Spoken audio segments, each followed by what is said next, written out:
to a live episode of Surviving the Survivor. We bring you the best guests in all of true crime. Don't forget to subscribe and smash that like button. Here's your host, Emmy Award-winning broadcaster, Joel Waldman. What's up, STS Nation, and welcome to another episode of Surviving the Survivor, the podcast that promises to bring you the very best guests in all of true crime. And today, a show so good, it happens every Friday. Great Scott, it's your True Crime Phil. And today's Friday, so Great Scott, your True Crime Phil, is going to be at 5 o'clock.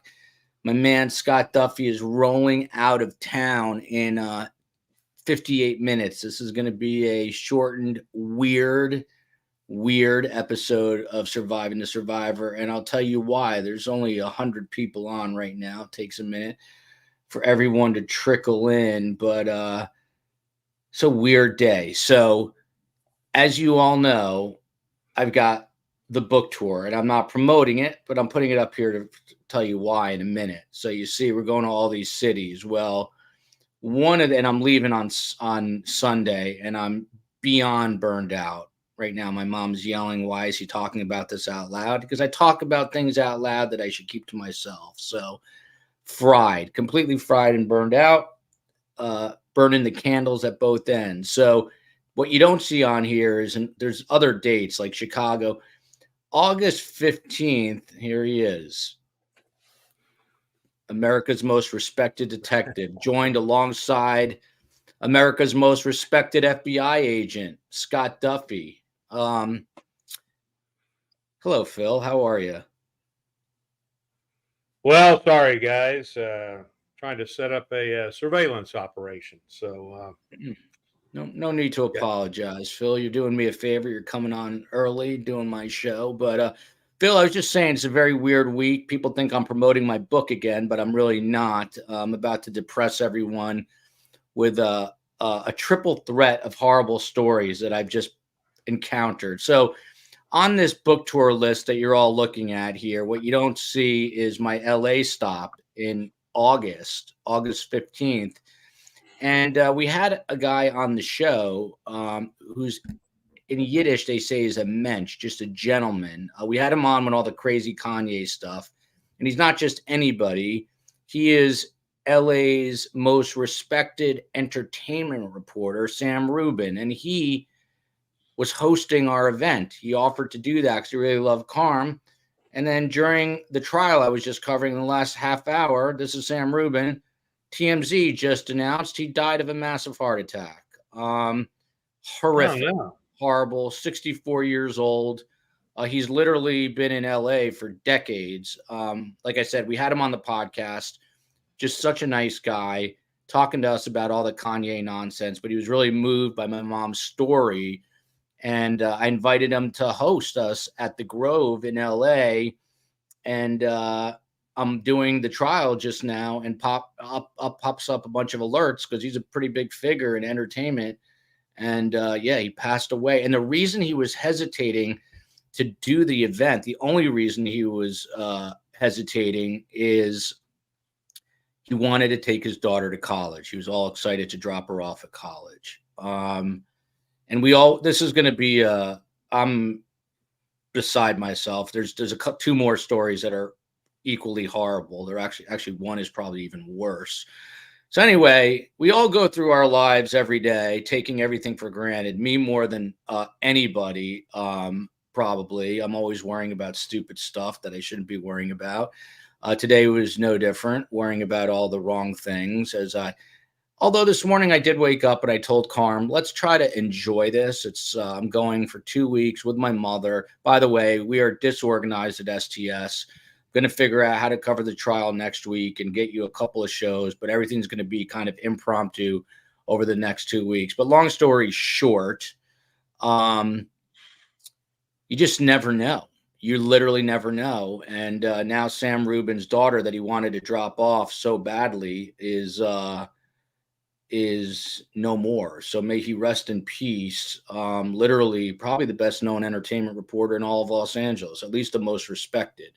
So then coupling with Sam Rubin, I was telling Scott off the air, I've got a a friend that I knew really well in high school. He's still with us, but he's a year younger than me and is now recovering from triple bypass surgery. And if that's not bad enough, I come from trying to really get everyone down on a Friday. I promise we'll make it fun somehow today. But I'm bringing this up because we all get everyone's yelling at each other over this Karen Reed trial. Everyone's all upset and worked up and fired up. So Paul Lucas is a good friend, great guy. He survived cancer to now have triple bypass surgery, and he's a young guy, and I wish him a very speedy recovery. Wildfire telling me something I don't want to hear, but this trial, Joel is spying. So there's one more story. So I come from a very small town, and I'm not going to name names, but we all know, kind of like Canton, we all knew each other. I've had friends from second grade that I still have. Long story short, one of my best girl friends, never a girlfriend, a female friend I've known since second grade, her father passes away. One of my other friends who I grew up playing tennis with, his mother goes to pay her respects, and she chokes on a piece of food at the home and goes into cardiac arrest and literally just passed away. And I've known her since second grade. So you just never, ever know how absurd is that? Someone passed away, someone goes to their house to pay respects and chokes on a piece of food, and that's it. She was a mother, a grandmother, everything, a beautiful woman. It just so happens I'm going to New Jersey, so I'm going to go and pay my respects. But between Sam Rubin, this friend of the family, my other friend, Phil Waters, there's no one else I could throw it to after that except for you about the fragility of life. Your thoughts on the fragility of life, Phil Waters, as we all fight about Karen Reed and we get worked up about everything else in this world. I'm always worried that Phil has 17 Ferraris and I have one. Phil, what say you about the fragility of life? Well, we're not promised another day. We're not promised another hour, for that matter. And after your discussion here, I'm not going to even begin to tell you about my last couple of weeks regarding people that I know and love. It's just it's the cycle of life, and it's just so unfortunate. I'm really sorry to hear about your friend there that hosted your show for you. And yeah, by the way, 64 years old, that's a little bit too close to home, and that's a young man. Yep. Yeah, So, we all need to go. We need to get you real quick, Phil. I didn't mean to interrupt, but this is important too. From Allie King, lawyer Lee, Harvard lawyer Lee. Her husband did pass away, and I'm trying to get her address to send her something. Her husband, I believe, had some serious health issues. She's a big YouTuber, so condolences to Harvard lawyer Lee. But anyway, go ahead, Phil. And I do not have. Nothing I would add to it is that simply that. I would hope and pray for everyone, and this will get them all going, of course, is that they have their hearts and minds right with where they're going to spend eternity. And my philosophy's always been that I would rather die believing in a risen Savior and get there and find out there's not one than to live believing there is not a risen Savior and die and find out there is one. So I'll leave you with that, and you can ponder that. And those that want to get panties wadded over what I just said, well, you need to think about it as well, and just remember there's a God that loves you, and I love you, and I would hope that I would see you in eternity. So beautifully said. I'll get off the pulpit right now. I'll get off the pulpit because everybody will be, I just hope the ones that accuse me of proselytizing, that they spelled the word right. That would be the only request. There you go. By the way, I don't even feel like doing True Crime Day. We'll do some stuff. Scott, again, he's got to jump. This is going to be a shortened version, and I'm on the road the next 2 weeks. So We may or may not do shows, depending, because I'm traveling. I just happen to be traveling on the Fridays. Phil, when are you going to Hawaii? Monday. That's why Phil's not that upset. He's going to Hawaii on Monday. Unfortunately, he cannot fly his Ferrari there. He's got to take a plane. Well, I've got a Ferrari there. Yeah. Phil, let me ask you a question. I'm in a very obviously weird mood today. Phil Waters, since you're a Marine, a detective, much more of a man than me, when you're going through the day and you're stressed about something, let's say you get a call that your insurance company needs you, is gonna, and whatever, the agitations we all go through in life with all kinds of headaches every day. How do you deal with those, Phil Waters? What, just daily living stress? Day-to-day stress, yes. When you say to yourself, do you ever say to yourself, I'll give you an example, Phil. I had to go to the pharmacy and pick up a prescription, and then it turns out that my prescription, even though I pay my health insurance in this great country, they told me I'm no longer covered. So they're like, your medication is going to be $450. And I called up Blue Cross Blue Shield, and the poor woman, I told her that I would rather be living in Bangladesh, better healthcare there. She didn't know what to say. I was agitated. What do you do to calm yourself down when you get news like this? Small things. I'm not talking big things. I'm talking small agitations. Oh, by the way, you're really wanting to stir things up, aren't you? Because yes, look at this. Don't forget Scott. Scott hasn't said a word yet, and he's only on for an hour. I start my day with prayer. I start my day reading the Word and the good news, and those little things that come across. I always pray. My last prayer is to have a productive day, and those things that come to me, I pray throughout the day. So, I mean, there you go. There you go. All right, Scott Duffy, let's get you in here. Yeah, Scott's here. Scott, okay. Hello. Scott Duffy. Were you calling in there, Scott? Was that Scott Duffy? This whole first 10 minutes here is going to get them all fired up because you've been ignored. Yeah. I've been preaching again, and Joel has been preacher in a weird mood. So yeah. All the haters, this is going to be this will be just perfect for them. So happy for them to provide them. Look at this. Something's in the air. Look at Abby Tahaha, Phil's. Hey, Abby. But read this comment. It's been one hell of a week. My mom tried to take herself out last night after she caused a whole bunch of drama. I'm trying not to be angry with her. She's not a good person. Abby, you got to talk to her and got to get her help. I don't know what's going on. By the way, Scott, just say something. Let me ask you a question, and let's get to the electromagnetic storm next. Forget true crime today. Scott Duffy, what about life's fragility, Scott? I just told you about 3 people, that one triple bypass, 2 others. This is Sam Rubin again, by the way. Really, literally no one has a bad word to say about this guy. KTLA legend. He was going to be at my book signing, just dropped dead of a heart attack today. Our condolences go out to him and his family. Scott Duffy, this person, like Phil says, prayer helps anxiety. But Scott Duffy, when you see this tragedy around us, and and most of your friends are screaming about the Phillies, what do you say to yourself to put things in perspective about life, Scott Duffy? Yeah, no, tomorrow's not promised. So the next hour is not promised, right? No, it's listen, whether we talk true crime, which is death by somebody else's hands usually, or death, unfortunately, and naturally speaking, and still unexpected, is just sad. But there is great hope. And but I also, as an investigator, look for common denominators. So I'm trying to see, was everybody that is either passed or getting sick, were they going to be at one of your signings, and should I back out now? It's a definite one.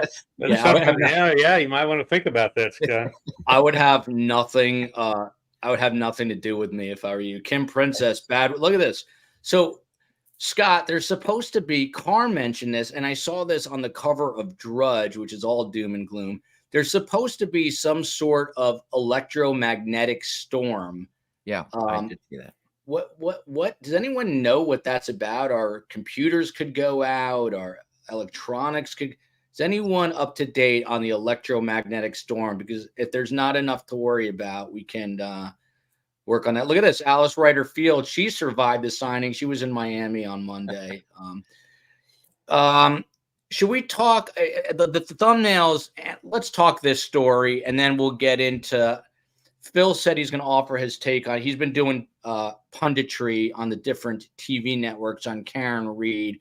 But let's go through this first here and do some true crime, and we'll mingle in and out or wiggle our way in and out of it as we go here. But this is Anna Knezevichs. She's, of course, all the crazy stuff does happen where I am in South Florida. Phil and Scott, this woman is married to this guy.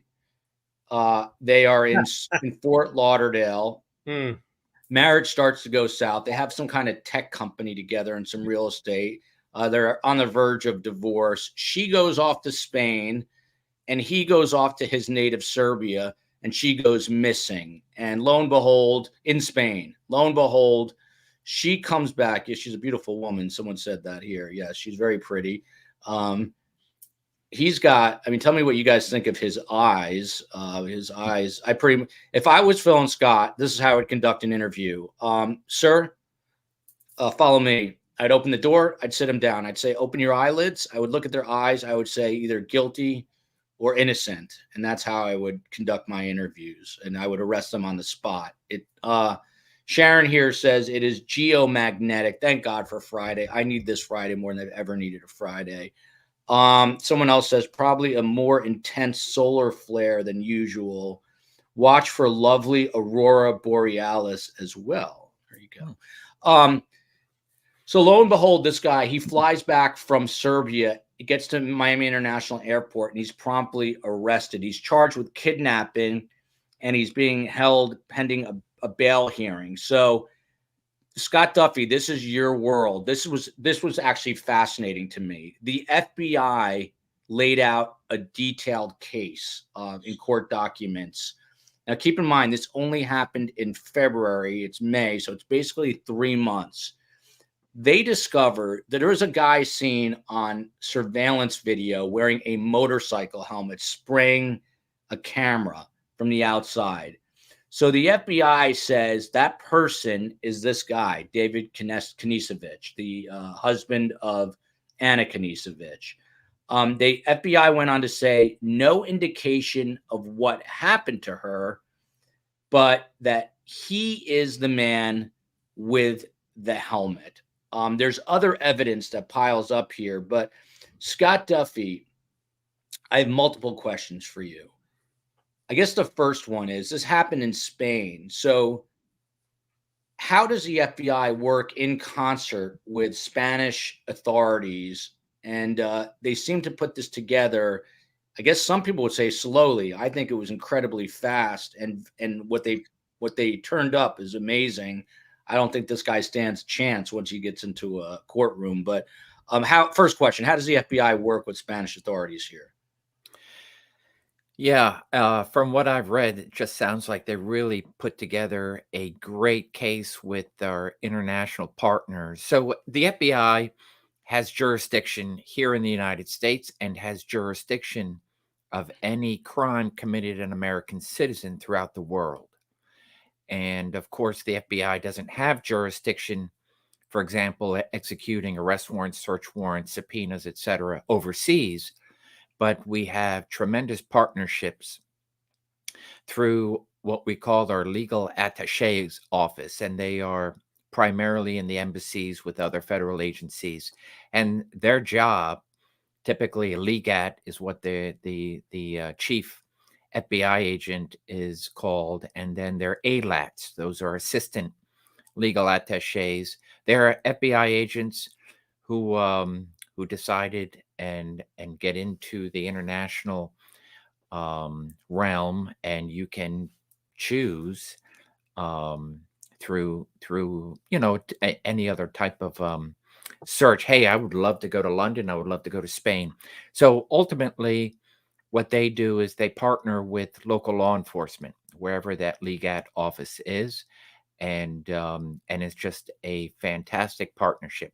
So whatever that department is being asked by the FBI, they're going to provide, and all that is going to be given to them to where they can use this in a United States court of law, which looks like they put a great, largely circumstantial at this point, but I imagine there's plenty more, as affidavits typically only have the bare minimum to get somebody in custody. And I imagine somebody like this guy who has the ability to disappear, they didn't want to waste a second chance. So as soon as he came back in the United States, where they want to make sure he is locked down in custody and not able to go anywhere, and possibly tamper with any more evidence that they can continue to get. So I'm just it is an amazing feat, and I would say super fast. It's fast enough, being if it was just in the United States, but the fact that you are not just talking in different parts of the world, different parts of the world, not just Spain. It's amazing work.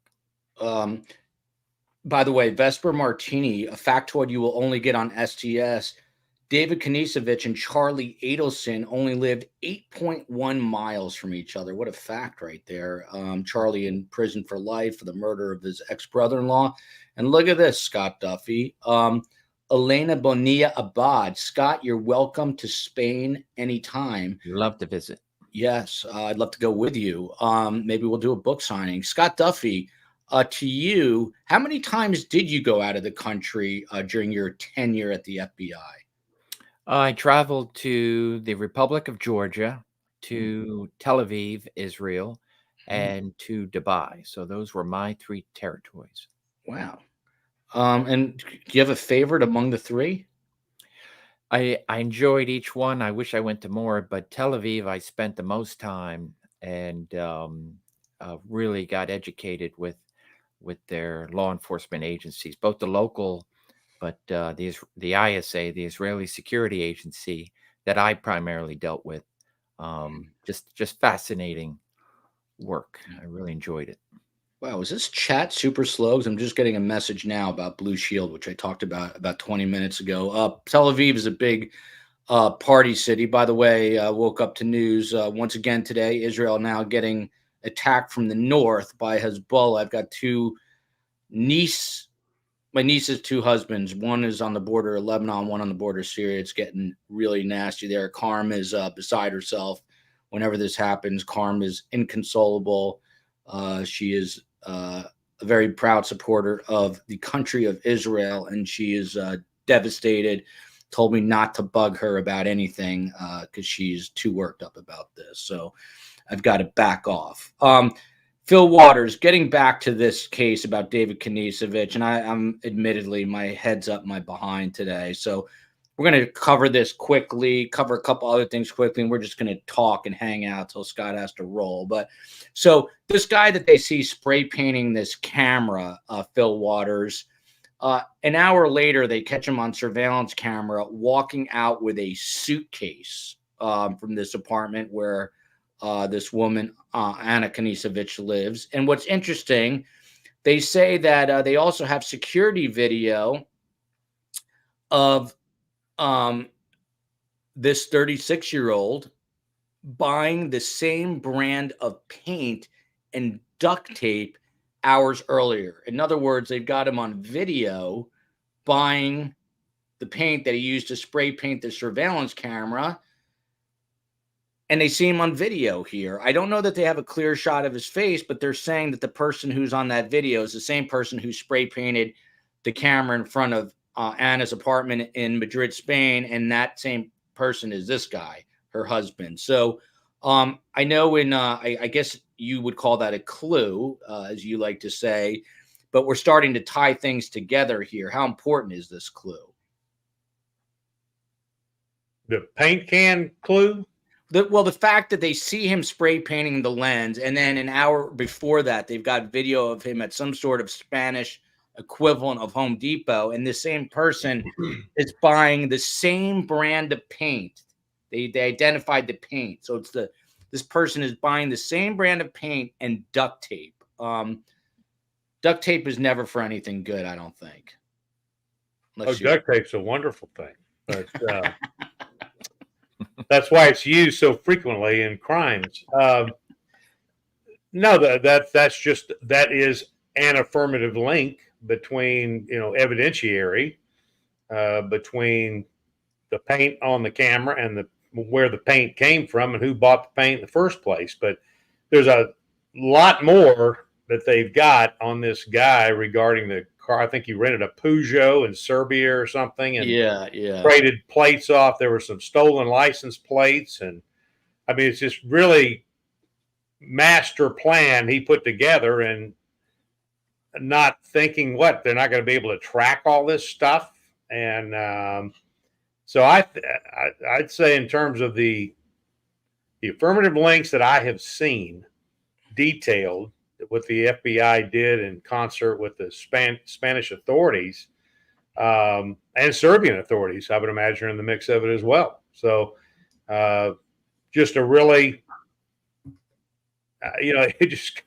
it's just good old fashioned detective work. I mean, they got out there and they hit the bricks, and everybody didn't get concerned about who gets credit, and they got this guy tangled up. So I think it's great job. Kudos to the FBI and those agencies overseas that were assisting in this investigation. Yeah. And Scott Duffy, it must have driven you crazy. By the way, Peony Pink, it's 6:30 a.m. Saturday in Australia. We are the future here. We are a global show. But Peony Pink, you might not want to watch because we're going to depress you. We got through the most depressing part. I don't want to destroy your day that early in Australia. I got to get to us. Phil, Scott, and I should go to Australia just to hang, but maybe do a live podcast while we're there. Scott Duffy, one of the most interesting pieces of this FBI 11-page complaint, it gets into detail about this Colombian woman. So this Anna Knezevichs, who we're looking at, she's originally from the country of Colombia. Apparently, this David Knezevich met another Colombian woman on a dating app, and he texts this woman. This is where it gets a little hard to follow, but Scott, he texts this woman he meets on a dating app, and he asks her for a favor. He said he would like her to translate into, and I quote here, perfect Colombian Spanish, a few English sentences for a friend, he says, who's writing a screenplay.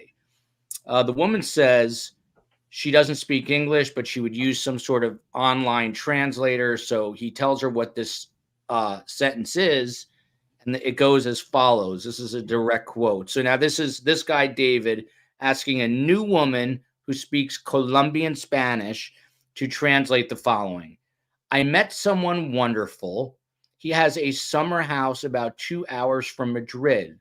We are going there now, and I will spend a few days there.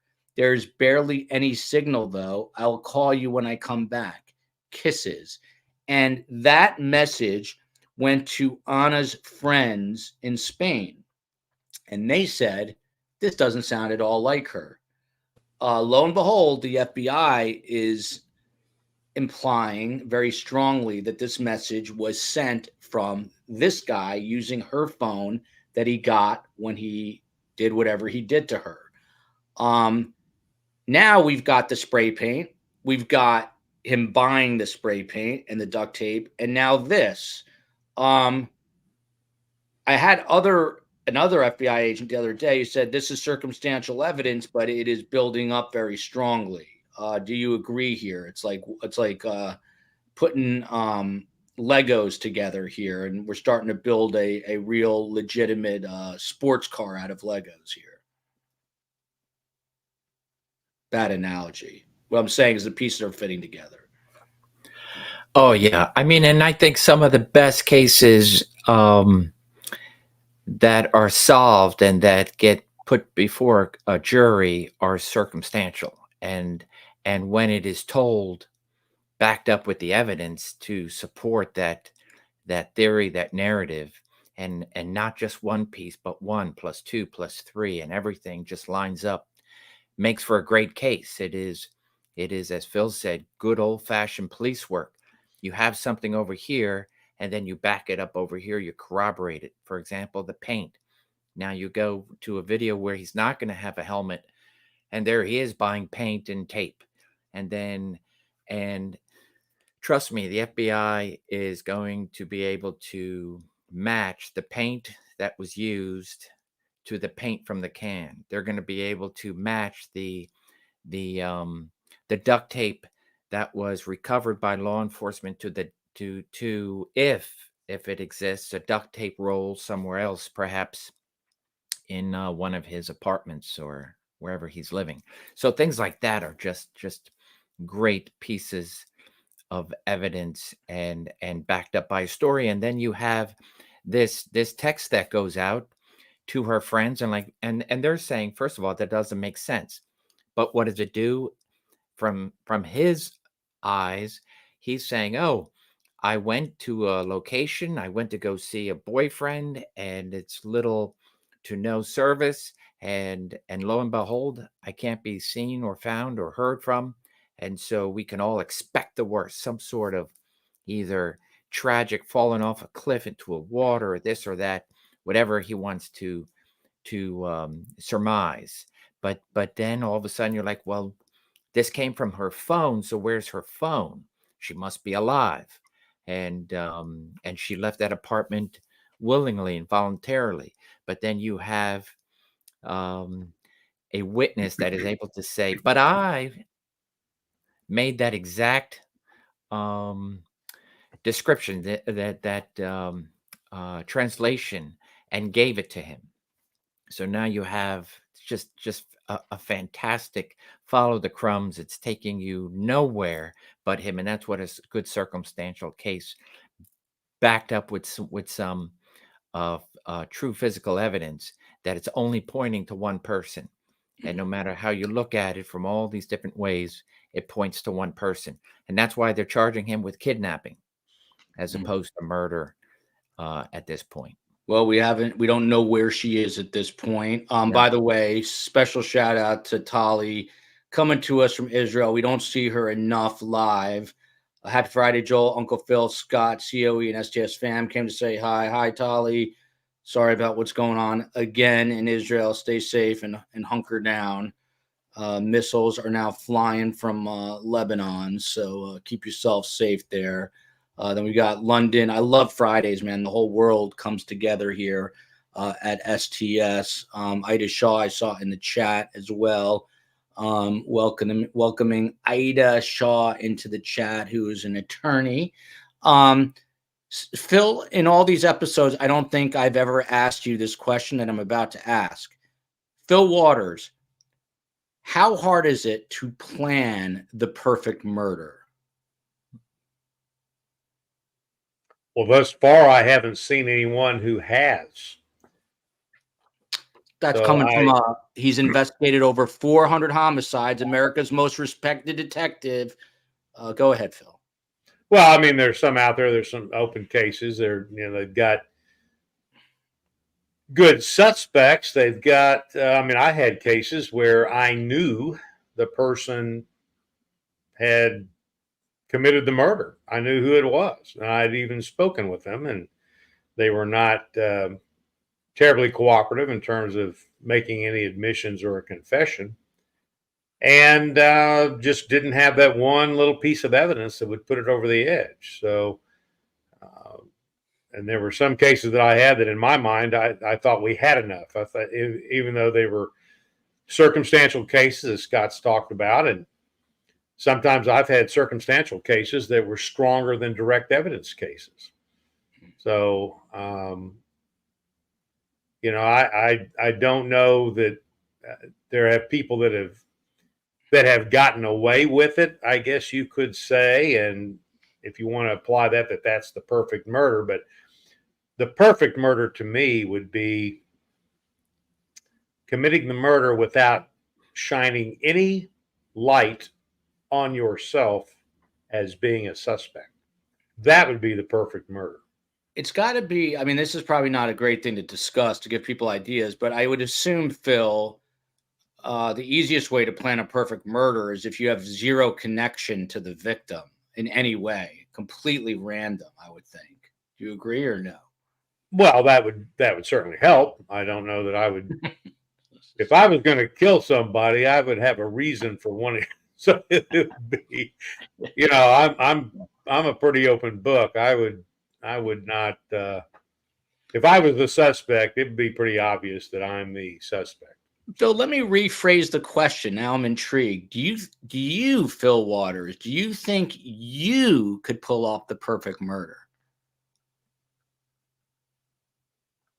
I am sure that if I thought about it and put some planning into it, I could come real close. I'm sure. At least I would know how to write the report. Scott's shaking his head no. Scott, do you think even the most respected detective in America could not pull off the perfect murder? Is that what you're suggesting, Scott, with the shake of the head? No, nope. Mm-mm.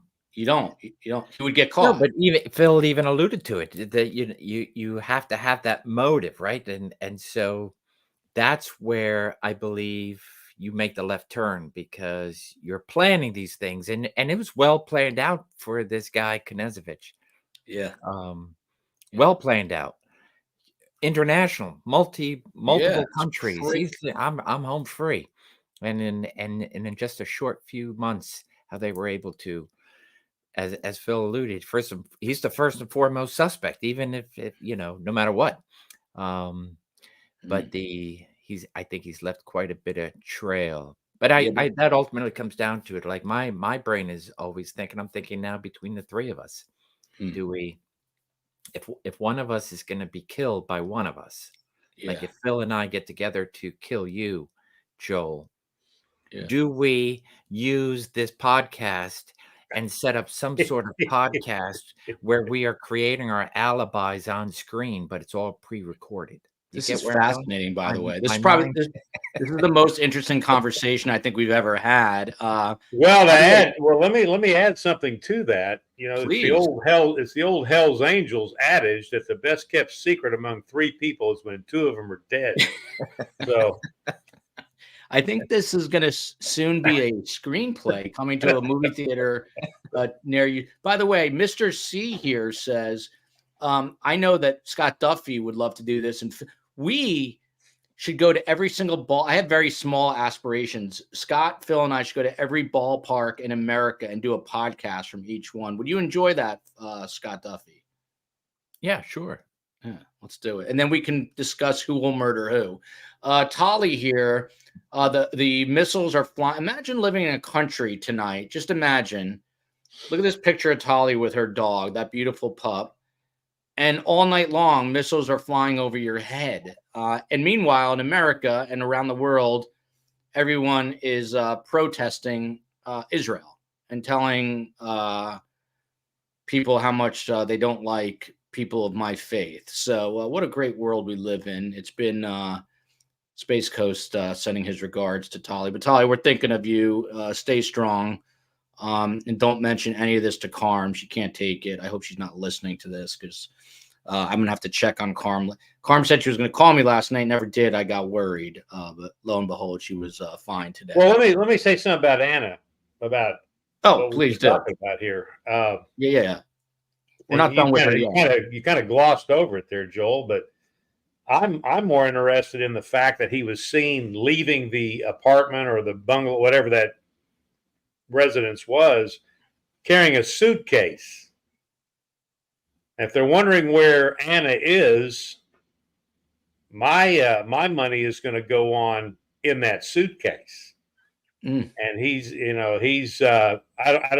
she appears to be a small petite woman. I don't know that she is. Yeah, she is. She's about 5'2", I think. Yeah, so she's a little gal, and I'm telling you that the odds are, if I was going to put my money in this thing, she's in that suitcase. He's carrying her out of there.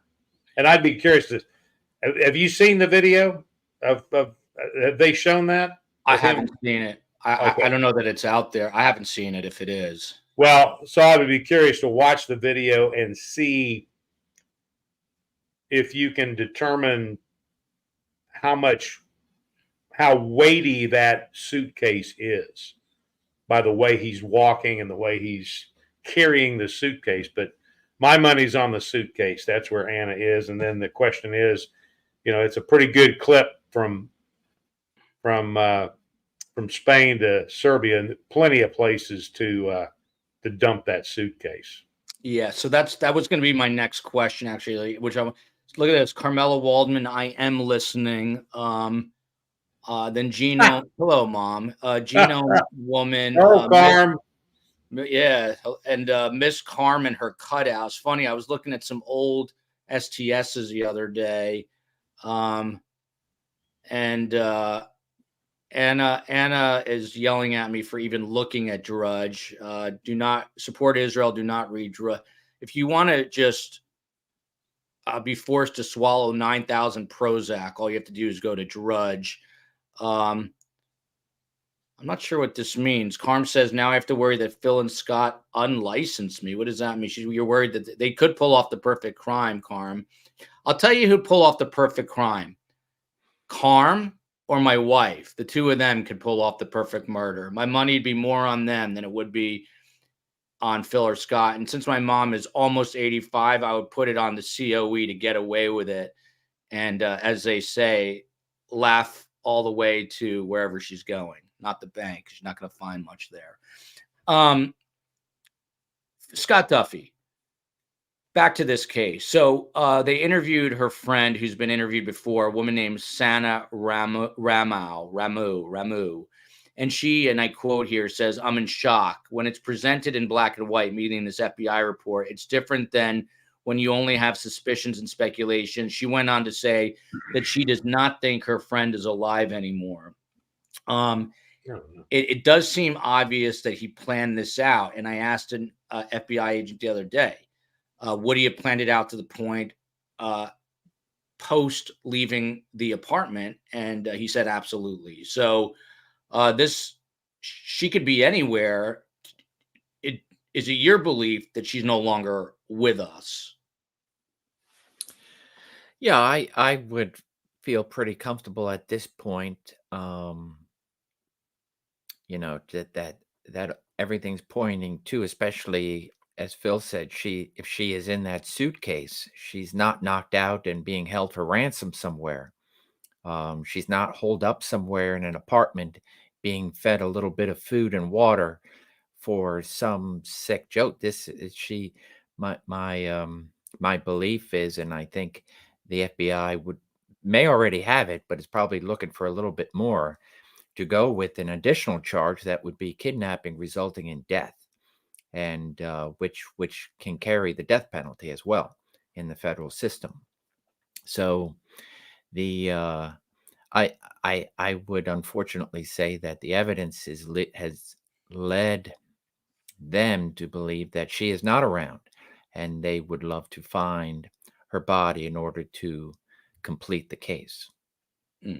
By the way, Tolly weighing in here. Joel, I learned from Phil not to walk with headphones and never sit with my back to a restaurant entrance. Very good idea, especially in Israel and here in America where there's sometimes violence. So I'm always on high alert. Carm, nothing will break us. Nothing did and never will. Spoken like a tough Israeli. Israelis are some of the toughest people I've ever met.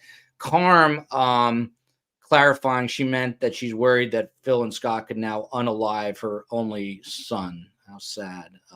You've scared Carm, Scott, and Phil. So the lawyer, shockingly, who was talking nonstop, this is Knezevich's lawyer, this guy's lawyer. By the way, this guy's Serbian, same place Carm is from. Carm says that Serbians are, quote unquote, passionate and crazy. You put those two things together and it could add up to nothing good. But this guy's attorney, Ken Padowitz from Florida, Fort Lauderdale, is now not returning calls since this report is out. He previously said his client was innocent. But Scott Duffy, what's interesting here too, Knezevich rented, the FBI figured out, a Peugeot in Belgrade, which is the Serbian capital, He did it 4 days before her disappearance. And then, oddly enough, a Spanish driver reports his license plates stolen. And that same evening that she disappears, the stolen license plate appears on a Peugeot going through a toll. Is it game over for this guy right now, Scott? I tell you, I love it when people steal license plates, especially in today's day and age of LPRs, which are license plate readers, and they're all over the world. So, most toll booths, Easy Pass, everything's a picture. LPRs are attached to those. And, one of my great cases that I worked with the Philadelphia FBI, a series of robbers stole one license plate and they put it on a U-Haul truck, went to Delaware, stole millions of dollars in jewelry during a robbery, and then went back. We realized through our investigation, the U-Haul wasn't stolen, so it was legitimately rented. And where was that license plate stolen? It goes to show some of the laziness of these people. It was stolen right outside the residence of where the guy who rented the vehicle stole it from. So he just walked right outside, took a plate off, and went to his local U-Haul. It is that, and that was a great piece for us to put on this guy. So the fact that this guy's going to steal some license plates and thinking, okay, it's not going to come back to me, but yet it comes back to, hey, we're able to go and find who the registered owner is. And my guess is they'll be able to put together a nice pathway. It gives them another piece in his travel from Serbia to Spain, commit the crime, and head back. So where is this residence where the plates were stolen? And then, of course, where they hit off the LPR. So, and then, of course, to come back to a Peugeot, and it's rented by him, returned by him. So it's just there's one piece after another that says there's nowhere else to look but him. Crazy. Just a little anecdote here. I've owned a couple of Peugeots. They're nice cars. Phil, what car have you not owned, Phil? Let's start there. Yeah, I like Peugeots, but you know what I had back in the day? A Saab, and I loved it. Back in the day, man, it was like built by it looked like a airplane in the inside, but no more. So Phil Waters, just to put a cap on this one, I have, by the way, Carm, if you're listening, I'll complain to STS, not to you. I'm completely burned out. Got nothing left to give, completely done. It's good timing that we're going on this book tour because I need to recharge. Next 2 weeks is going to be chaotic here at STS, but we'll figure it out. But Phil Waters, the driver cannot be seen behind tinted windows when the car, as Scott had alluded to earlier, was returned 5 weeks later in Belgrade.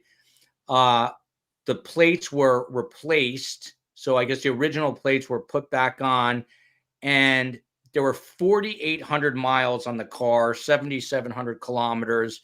That would be plenty to get you to Spain.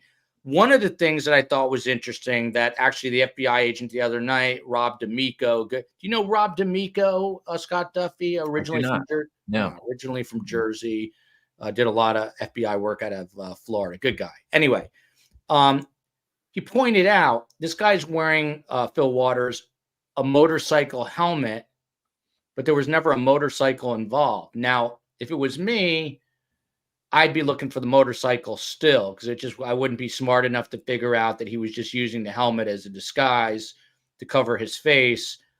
You're obviously much smarter and a much more shrewd investigator, but that's kind of an interesting tidbit. Phil, how long would it take you to figure out there was no motorcycle involved? How long would it take? I guess they've got some video of him walking to the car, right? Yeah. But this part is not rocket science. So someone said he's being held with no bail. Phil, what does that mean? Does that mean that they're going to charge him shortly with murder? Well, it means a couple of things. Number one, he's an escape risk. Yeah, big time. So bomb that guy. That's the simple answer there for that. And yeah, he's going to get charged if he hadn't been already. He's going to get Phil, I have to ask you this one because I always ask you this one. It appears you don't need to, but oftentimes you guys are curious about motive. It appears that the couple on the right was happily married, but then the guy on the left got upset when the divorce was coming and he had to fork over money. Now, Carm always says to me, if it's a money problem, it's not a problem, but obviously it was a big problem for David Knezevich.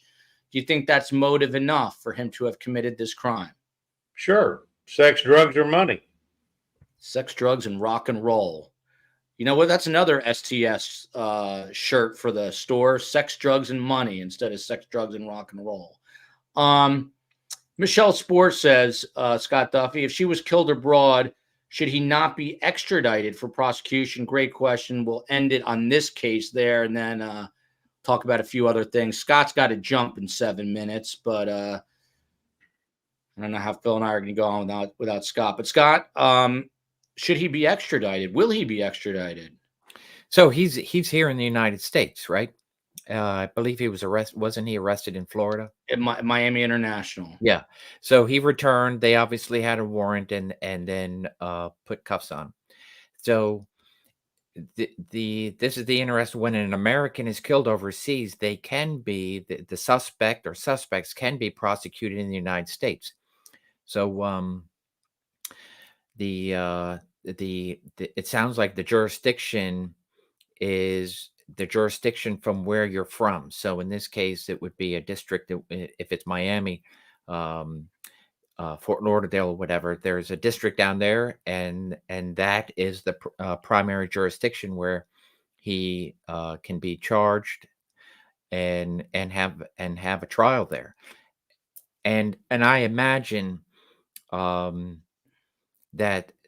this was already discussed with the Spanish authorities. That hey, you can choose to prosecute there, or we can prosecute in the United States, and they make a decision and come to an agreement.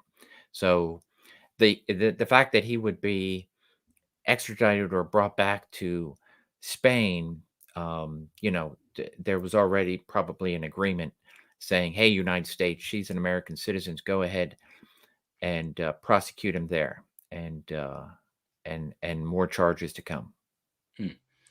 Annie K, always in the chat with great questions. Joel, hopefully the book tour will seem like a vacation.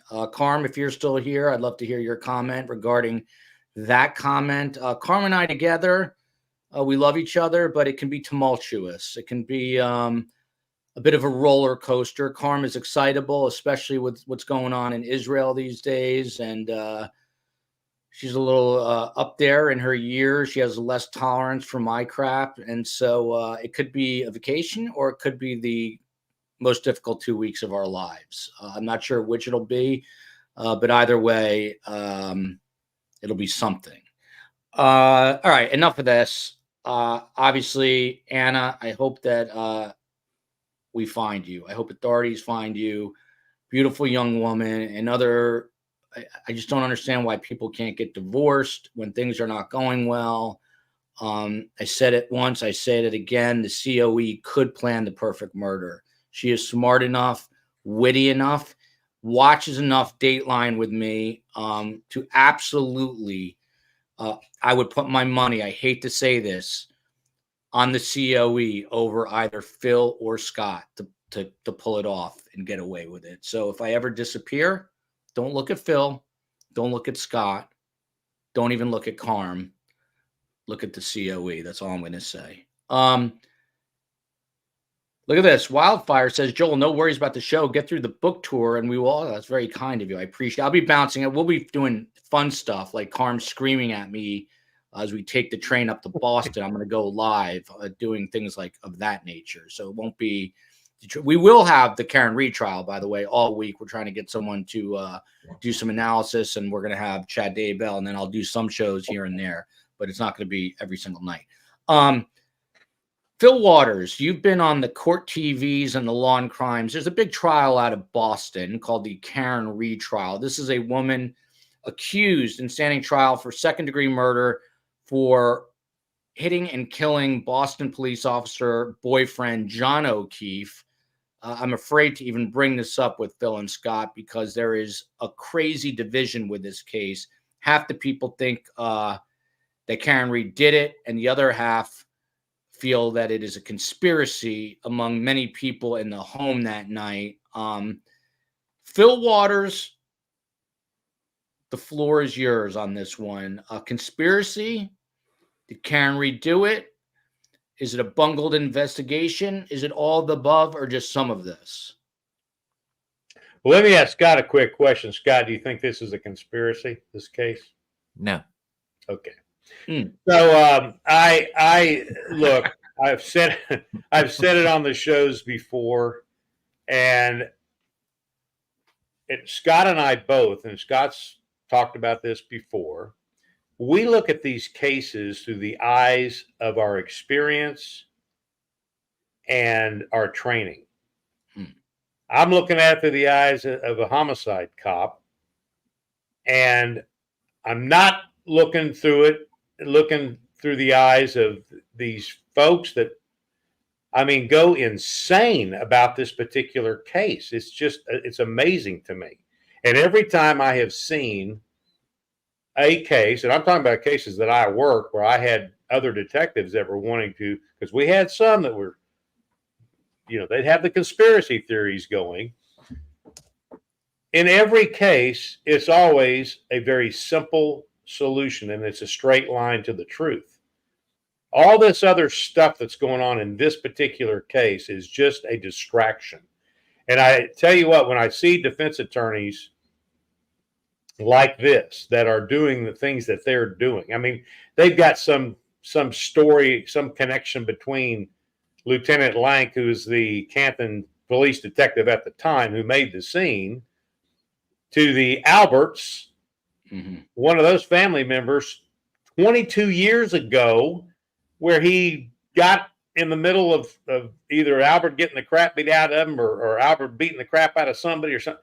I don't even know where they get that crap. I mean, it's from 2002. Yeah, it's crazy. Yeah, that's who cares? So they're trying to extrapolate that somehow that there's this big conspiracy between all these cops, because everybody's a cop in this thing except for her.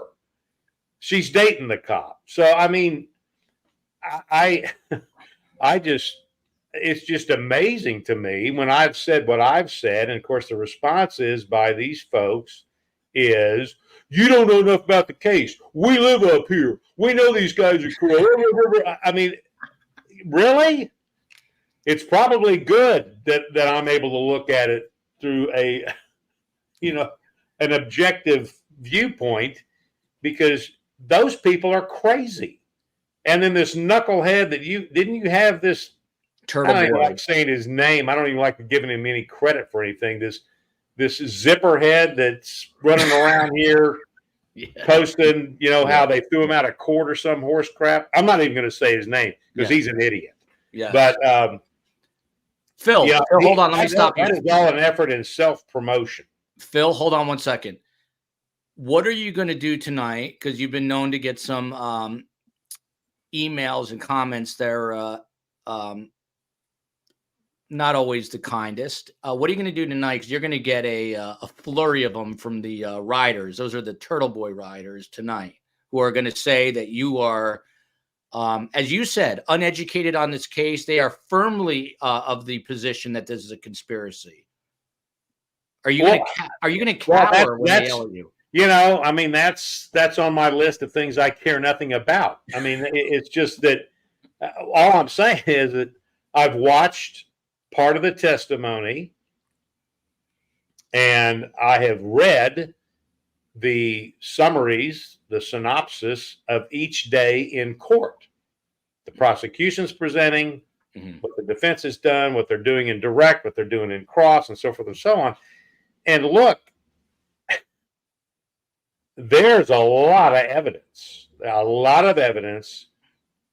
leading to the only person that could have done this, and it is her. And these things the defense attorneys are coming up with, that there was a fight in the Albert's house, and there was a dog involved, and I mean, there's just no evidence of that. And so this is what, in my experience, what defense attorneys do.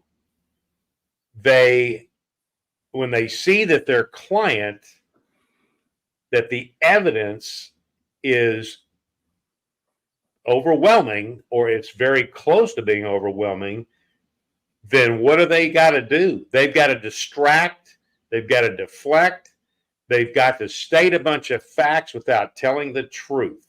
Mm-hmm. And then they get out there and they try this thing in the public square and trying to cause a lot of confusion. Now, I don't know. I'm a little surprised. I don't think this jury's been sequestered, right? No. Nope. I'm surprised the jury wasn't sequestered, because all this other crap going on, and this Yahoo that is talking about how he's making all this money and he's getting famous by getting thrown out of court and all of his yammering. I don't know that hasn't nullified this jury. Yeah. Yeah. Well, so I was. I will be. I will be. You never know. But now the other side of that coin is, you never know what a jury's going to do. You never know what a jury's going to do. And I will say that the prosecution has not been the best. The presentation has not been the best. And the testimony of some of the police officers. I mean, I said on one show that they need to go through my course on courtroom testimony. These guys were horrible. Horrible. And they did a lot of bad things. Were. Yeah. And I hate seeing cops do that, but I mean, and not everybody's great on the stand, but these guys were like, I mean, there was one of these detectives that I don't think it was Lank. I think it was the other one that Sarif left out in his report the fact that she showed back up at the scene and was making the comments, I hit him. Mm-hmm. And he leaves that out of the report. She's making reis gestae statements, admissions. Yeah. And he leaves it out of it. I mean, I'm just thinking to myself, what was that guy thinking? Yeah. I mean, I just Phil, they used a leaf blower on scene. I mean, it's crazy. Some of this. Well, there's a lot of that. And look, I don't know the circumstances other than what I've read about the scene, about the blood and the snow and the solo cups and all that stuff. And I said the other night that the Canton PD, I guess, is so lacking in resources that they don't have any containers. Evidence containers, evidence bags, those kinds of things. So this Lieutenant Lank, at the time, I kind of gave him credit for thinking, hey, well, what can we do? We've got what appears to be blood in the snow. So he goes to the neighbor and gets these solo cups, scoops the blood evidence, what presumably is the blood evidence, in the snow, and then puts them in a paper bag. Well, let me tell you something. So if they had the proper containers, they would have been plastic cups, jars, containers with lids on them that they would have scooped the snow up in and put the lid on it. And then you know where they would have put them? In a paper bag. So everybody wants to make a big deal out of the paper bag because it's got, Duke and Jerry's grocery on it. I mean, who gives a crap? Doesn't make any difference. Yeah. So the only thing that I saw in the collection of that evidence that I thought was could have been done a little better given the circumstances of what they were using is putting lids on the cups and then sealing the paper bag. And then I've read some of these people are going, well, the snow, it was a blizzard. So what do you think the snow is going to do eventually? It's going to melt. I mean, I'm just astounded at some of the stuff people are saying on here. But be that as it may, they collected and then they had other pieces of evidence. Now the blower, I'm not sure. I get the only thing about the blower is I'm assuming they collected the blood evidence before they got the blower out, because they had to they had to get some way to get the snow off of him. I mean, to get it kind of blown off the scene there. Yeah. And that's certainly one way to do it. I mean, what's your other option? You're going to go in there and use a shovel? I mean, you've got to clear it out to a degree. And the only thing that I would see that is a bad thing is you don't know what kind of trace evidence you've blown clear across the freaking street. So, Scott, you're an evidence guy, right? Yeah. And so, I mean, do you see anything other than that? I mean, the stuff that they were using at the time, I mean, I'd be curious to know. Someone made the point that it's difficult to do evidence collection in a blizzard. Someone said it was a 2-inch blizzard. But Scott Duffy, we're going to have to let him go in a second. But Scott, I got to get you in on this real quick. You see this comment. I mean, a lot of people, unfortunately, feel this way. Cops can be dirty, though. There have been dirty cops in the past. The vast majority are very not dirty, very clean. There's a couple of things I want to get your thoughts on, Scott Duffy. One of the things, number one, is these witnesses. So they did law enforcement and EMTs, and at least 2, if not 3, said they heard firsthand, it was not hearsay, Karen Reed saying, I did it. The attorney, David Knezevich, made a public statement. I don't know if you guys know this, prior to the trial, declaring that it was an accident by Karen Reed and declining a plea deal. So he's made that comment publicly. But now it's all about the Alberts who live in this home and this woman, Jen McCabe. And they're using this third-party culprit defense. And by the way, what I was going to say about the witnesses on the stand, to me, and look, this is just how you see this case. There's no other way to slice it or dice it. Like, if you believe it's a conspiracy, you're not going to see what I saw. But what I saw over the last couple of days was a family that appeared to be telling the truth. Like, if you're covering up this massive conspiracy that my nephew and I killed this guy and dumped him on, like, you're going to show either your story's going to crack or you're going to get nervous. And I haven't seen any of that. And then someone pointed out, why would a police officer, Brian Albert, kill another police officer and then throw his body on the front lawn? That makes no sense either at all, which is a big point. And then the other point, on a serious note, is Turtle Boy. He has been covering this case, Scott, for years now, and has gotten in a bit of trouble himself for witness intimidation and other things. But he's known to have talked to Karen Reed on the phone like 168 times, and he's a massive voice. I mean, he was discussed in court today. He's on the front pages of the Boston Globe. He's all over the papers, and the news stations, and and I believe he believes it, and he's passionate. He's firm, and he's been on the show, and he seems like an okay guy. But he has said a gazillion times that this is 1,000% a murder in the home. And this, I think, has swayed in a big way the court of public opinion and possibly jurors. Before you go, do you agree with that? And how big a problem is it? Oh, wow. There's a lot there. I say something in 10 seconds and then, so with Elsie's comment about cops can be dirty, right? Yeah. So you take that, which is true. They have been in the past. They're human beings, and there are human beings, cops or anybody else in the face of this earth who hold respectable positions, fail in those positions, right? And when one person fails, it affects the whole group, the agency, the police department.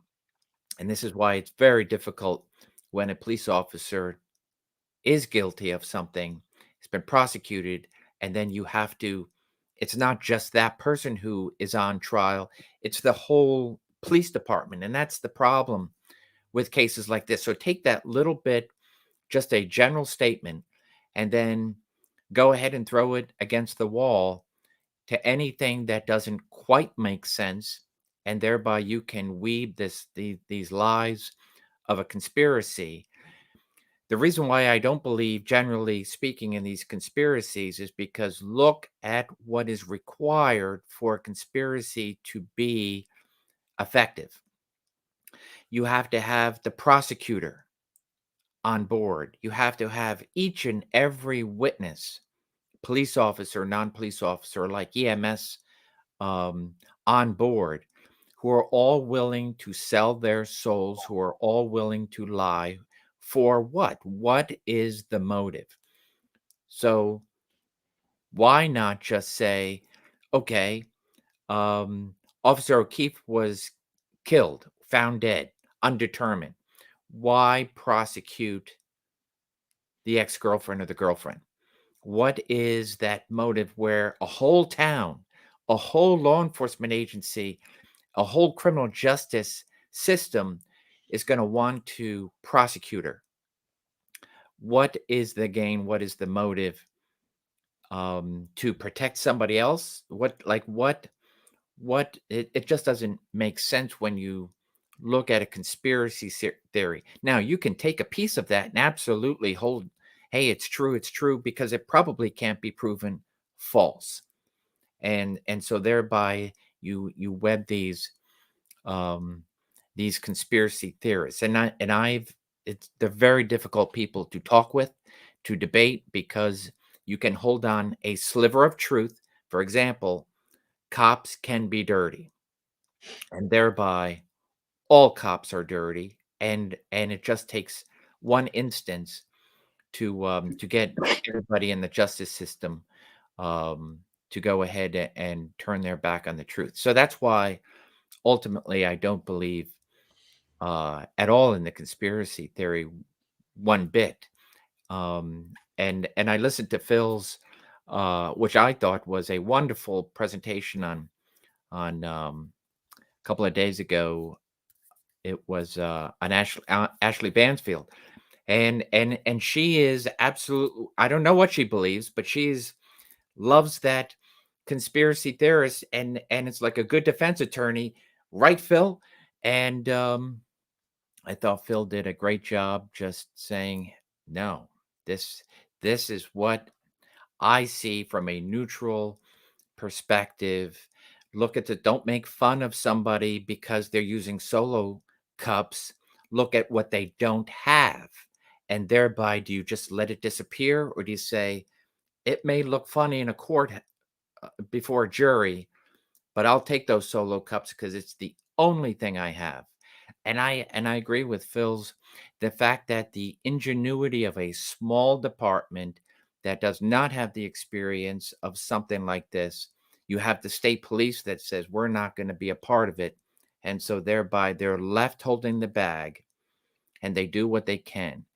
Do they look foolish at some point? Yeah, but they know that going in. Does it look bad with the blower? Absolutely.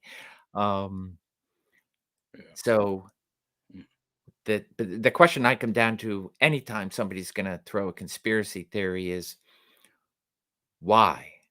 What is gained by a whole criminal justice system of hundreds of people, not just the people who are testifying, but everyone else who's the clerks in the courthouse and the police departments are all saying, are you really going to go with that? We really? And so it's a tremendous uphill battle. But as long as you have one jury member who will lock in onto, but cops have been bad in the past, then you can say, aha, there is the possibility. And that's my problem with understanding conspiracy theories such as this. And that's why I don't buy into it. Well, even the stuff about cops, even that statement there, well, some cops are, that is a fact without telling the truth. Yes. And it has no place in any kind of a trial. especially in this one. It just has no place. I mean, that's like, this is a big picture case. You got to look at the macro, and then you get down to the micro part of it, which are all these little pieces of evidence that put her at the scene. Look, there is documentation, text messages, witnesses that they had a tumultuous relationship. He was screwing around on her. She was screwing around on blah, blah, blah. And this is this little episode that night. And this happens a lot. I'm going to tell you what, the fact that these are cops involved is, in my mind, looking at this, is irrelevant. What you have here is a matter of a domestic violence incident that turned into a homicide. Now, the fact that he's a cop, they were in a cop's house, they were out partying with cops, is just part of the story, but it is not the story. The story is the relationship that the two of them had, and it's been shown that it was pretty fiery to begin with. They were out drinking that night. We haven't got the autopsy report back yet, and I think that the manner of death is still being shown as undetermined. So they may be waiting for talks. I mean, there's a whole lot of stuff going on here that we haven't seen yet. So everybody just needs to, hold their freaking water and let the prosecutors get this stuff out, get the ME on the stand, and she's going to explain what she found in the autopsy. And so these folks that are just basing their opinions strictly on the emotion and the fact that they live there and they know about these dirty cops, and all, that has nothing to do with what's being presented in court. Nothing to do with it. So Phil, I have one question for you, Phil. My question to you is, are you going to melt this evening when you get a rash of hateful comments, emails, tweets directed your way for what you just said? Are you going to break down and cry? I think I've already answered that question, right? So, well, I will just look at my dog and I will say, Poppy, the more I'm around these people, the more I love you. Yeah. So, where's Poppy going when you go to Hawaii, by the way? She goes to the friend's house or your... Yeah, she goes out to our little, she goes to doggy camp. I cannot wait to see Nugget. Please send me a photo of the mini. I got to get Scott out of here. Scott, leave us something with positive vibes, Scott. Everyone relies on you. Someone just said, thank you, Scott. That's what I've been trying to say. Someone else said that Scott is the voice of reason. Look at this. It's a brand new one. Scott for president, 2024. We need you, Scott. Scott, please, would you consider running for president? No. Okay. Leave us with something positive, Scott. Everyone, no pressure, but everyone is relying on you. Look at that. The quiet spirit of reason from Pickleball Paul. I love that name. Scott, something positive. That's all. So if I get two things, and I was reading Ada Shaw's comment, and so I can disprove the conspiracy theory based upon what I said, but I don't know enough about the case like Phil does to be able to say why, what's the motive, and so forth. So I wouldn't even go down that track. I'm just disproving the conspiracy theory that all the cops and the prosecution are in to get this person. So where the case is going, I don't know, and I haven't studied enough up on it for motive or anything. And in the second part, to end up on a good note, it is Mother's Day weekend. Oh yeah. And I absolutely wish my mother, who's still on this good green earth, a happy Mother's Day. My wife, who's the mother of my four beautiful children. And so happy Mother's Day to her. Happy Mother's Day to Carm. Happy Mother's Day to Phil's wife. And of course, his mother.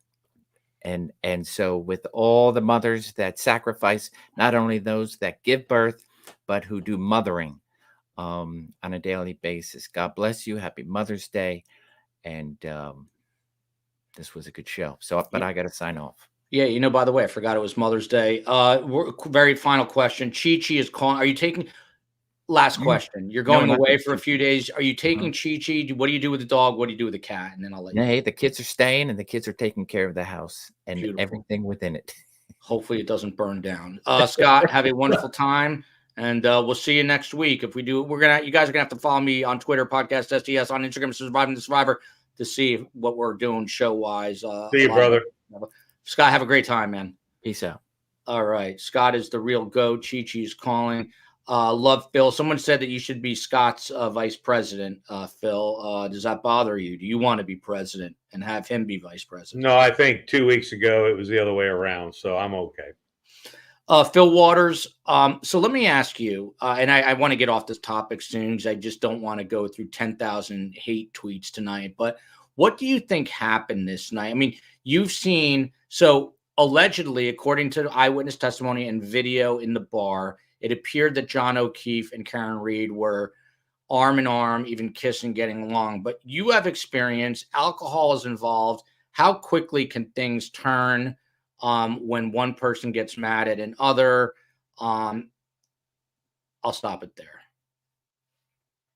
Well, I mean, it can turn on a dime. I think most people who have had a passionate relationship with someone, whether they're drinking or not, drinking just adds to it. But one thing can be said, a look can be made, someone can misinterpret something, and boom, all of a sudden you've gone from bliss to incredible anger. And you, depending on your level of intoxication, it may determine the outcome of what action you take against that person. And I just, I know they had the witnesses up and saying that they were, I think the word, they were lovey-dovey. Well, okay, they were lovey-dovey at the bar. Well, something went real wrong at the house. So, I mean, follow the evidence. That's all I'm saying. Follow the evidence. And quit trying to add to what's not there. And this all this other stuff that's going on outside that courtroom is just a distraction. And your buddy, that guy has offered nothing, has contributed nothing to this case except to promote himself. Yeah. And he said that today in his little freaking tweet or whatever he's doing there. So, I mean, this is all about self-promotion for him. Yeah. And by the way, you know what? And now that talking about that, so I was going to, I was coming to the office today, and I was driving down my subdivision, and I saw this thing in the road that it was about this big around. It looked like a flattened basketball almost. I was like, what is that? When I got closer to it, I realized it was this huge freaking turtle that was walking in the middle of the street. And I drove around him, of course. I didn't want to run over him. And then I looked in my rearview mirror and I see him. And I mean, he's, like a tortoise, like an old tortoise. I'm talking like a huge turtle. Yeah. This big, huge turtle. Wow. And so I stopped and I turned around and I went back and I picked him up and I moved him off the road and put him into the wooded area that was, he was headed that way. So I just went over to that place and I set him down by the wooded area so he could walk into the woods and not get squished in the middle of the street in my subdivision. And of course, when I picked him up, I mean, those feet are, he's going somewhere, but, and I should have thought about taking a picture of it, and I could have shown it to y'all today and said that, look, a real turtle, I'm really concerned about his welfare. This other idiot, it's all self-promoting. He's a freaking carnival barker. He's a charlatan, and it's all about him. It has nothing to do with this trial. It has nothing to do with right or wrong. It has nothing to do with justice. It's all about him. So someone just asked a question. Is there a chance that they call him as a witness? This guy is No chance, right? Well, I guess the defense could, but I would be surprised if the judge would allow that, given what apparently happened today. I can't imagine.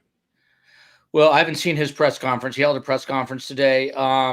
By the way, what would your wife have done if instead of putting that turtle in the woods, you brought it home and said, "Honey, we've got a new pet"? No. Wouldn't No, have. we've had turtles out in front of our house, but we live By the way, in a big wooded area, but no. when I was reporting in Tucson, he was well known. He's probably still alive. His name was Tank the Tortoise. It was a guy, like kind of a quasi homeless guy that lives in downtown Tucson, and he would walk with his tortoise, this massive turtle. And that turtle, the tortoise Tank, is like 85 years old. He's like a crazy, and you would hear him on. It's a desert, and he's all dry, and his skin is dry. You hear him coming lumbering down the street. And I used to love to see Tank the Tortoise. So, Aniello here, by the way, and I'm getting off of this story too. I'm tired of all this right now. Investigators said that around 1 a.m. on January 29th, this is true. Karen Reed allegedly left O'Keefe. I've heard this, a voicemail that said, "You're an effing loser. F yourself. John, I effing hate you." People's tempers flare, especially with alcohol. Phil, last question. I lied. I mean, I think that this was just a drunken evening gone bad and possibly accidental in nature, not a premeditated murder here. Do you get that sense, or is it your feeling that she drove in reverse to purposely get this guy? Well, I would say yes to part of that and maybe no to the other part. I mean, my take is on this. Number one, when they first indicted her, charged her, she was charged with vehicular homicide, I believe, or vehicular manslaughter. I think that's what they call it in Massachusetts, and leaving the scene of an accident where serious bodily injury or death had occurred. So, and then they turned around and they re-indicted, or they freshly indicted her on second-degree murder. So, and that I don't know the law in Massachusetts, but I'm assuming that there has to be some degree of intent for them to charge her with that. I think premeditation is a first degree, but my sense is about the whole thing that now perhaps there may be a piece of evidence that the prosecutors have that caused them to charge her with the second degree murder. And I don't know that, but my sense is what you just said is that this is not uncommon. This is no big new news to anybody that's ever worked these kind of cases. These people in a big fiery relationship, they get drunk, something happened, and she sees him perhaps and thinks, well, I'm going to show him, backs over him. Mm-hmm. Now, if that's what they're calling intent, did she intend to kill him is the issue. Did she intend to kill him or just piss him off because she was mad? Well, Ida brings up a good point. She's an attorney. Why would she come back to the scene and admit to killing him? Makes no sense. She does come back to the scene, and that's why I think this was maybe an accident, and maybe she was super drunk. Although Samantha Marlman telling me that even though their bar bill was $18, no. Are you surprised too, Phil? There was never any blood alcohol taken, nothing. I mean, it's weird. There was none of that. So again, what I have read about the scene that night was that Lieutenant Lank, who I think was a sergeant or sergeant detective at the time, when they have an unattended death is what they call it, he contacted the state police, told them what they had, and they said, we're not sending anyone out to process that scene. So that's what he went and did to the best of his ability at the time and the resources that he had. So I just, again, you can't look at all these different facts in isolation because there's a timeline. There's a thread for all of these things, and you have to follow the timeline and the evidence. When she comes back, just what I have read and listened to testimony, I don't think she understood that she had done the damage to him that she had done. So when she comes back to the scene and you got the paramedic and a couple of people saying, she comes back, I hit him. I think at that moment in time, she realizes that what she did has caused much more serious injury than what she was even thinking about. She wasn't thinking about he was going to get hurt. She was thinking about, I'm mad and I'm going to make a point, and the way to do this is to back up. She may not even had any perception of where he was standing or how close he was. I mean, there's a whole lot of stuff going on here. So I am, what I know now about the evidence is I'm leaning toward the vehicular manslaughter part of this, which would remove the intent, but it would still make it reckless what she did. So at least in Texas, that's what it would be.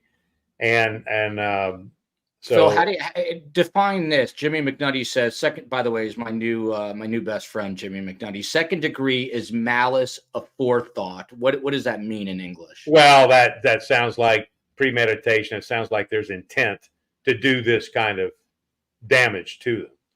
And I just don't know. Gosh, that's going to be tough to prove in her drunken state. Yeah. She was mad. She was drunk. But was her forethought, was it, I'm going to run over him and end it. I'm going to do him in. Or was it, I'm going to back up.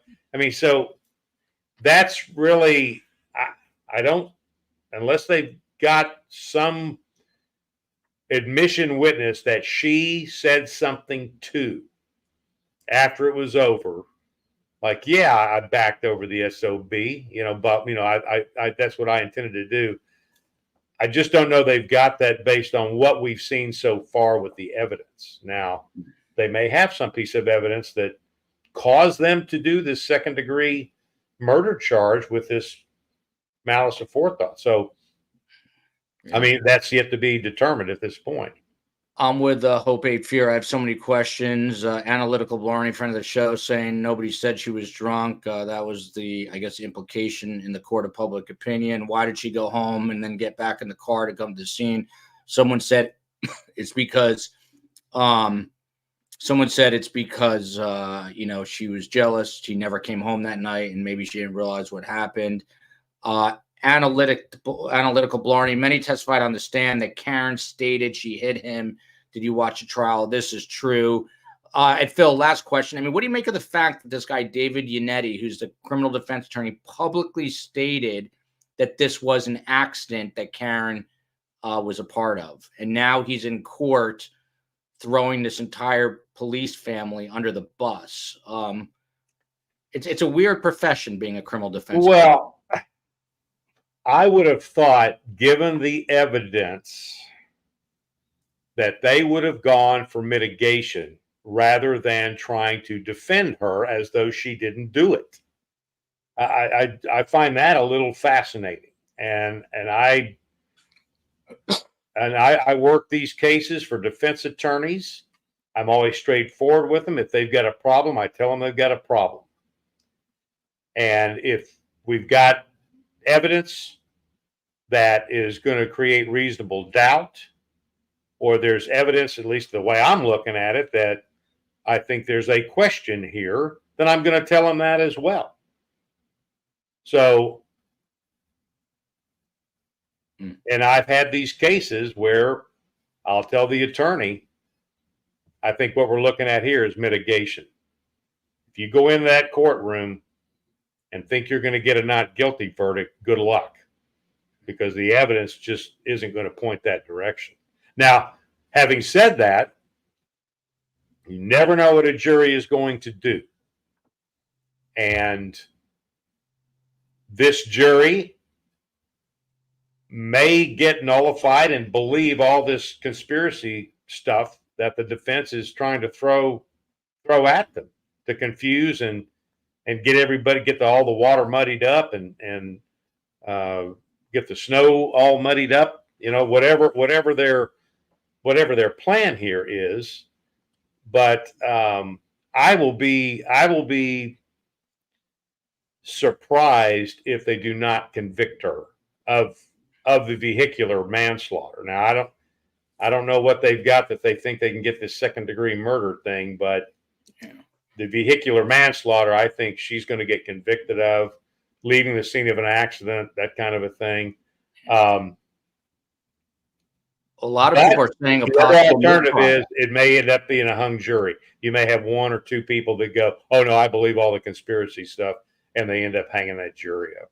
Yeah, which, by the way, Samantha Marlman, only Katie McLaughlin said she heard Karen Reed say that's not true. Firefighter Nuttall, I think his last name is. He said the same thing, and I think that there was actually one more. So we've got to let this play out. I have no idea. Lorna McKenzie, I kind of tend to agree with not second-degree murder. I think this is just a drunken night gone horribly wrong. I don't think there was a ton of premeditation here at all. I think people snap quickly and there's emotions involved and alcohol, and that is a bad combination. Thank you, True Virgo. This is true. Firefighter Nuttall said she heard it. Said he heard she said it, not he heard her say it. Okay, so maybe I am wrong. No, I watched one of the paramedics' testimony, and he's very specific that he was trying to work on O'Keefe, and he heard her say, "I hit him, I hit him, I hit it." So that was in testimony. I mean, I think this is going to end.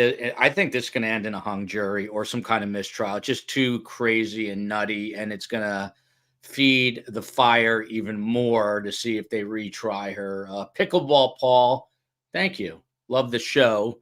At least we got one person that loves the show. I don't even know that my own mom loves the show anymore. Anyway, enough with Karen Reed. Enough. We're going to zip through some of these true crime things. I promise we'll end on a good note. We'll get Phil's positive vibes before he heads back to the Big Island in his slippers.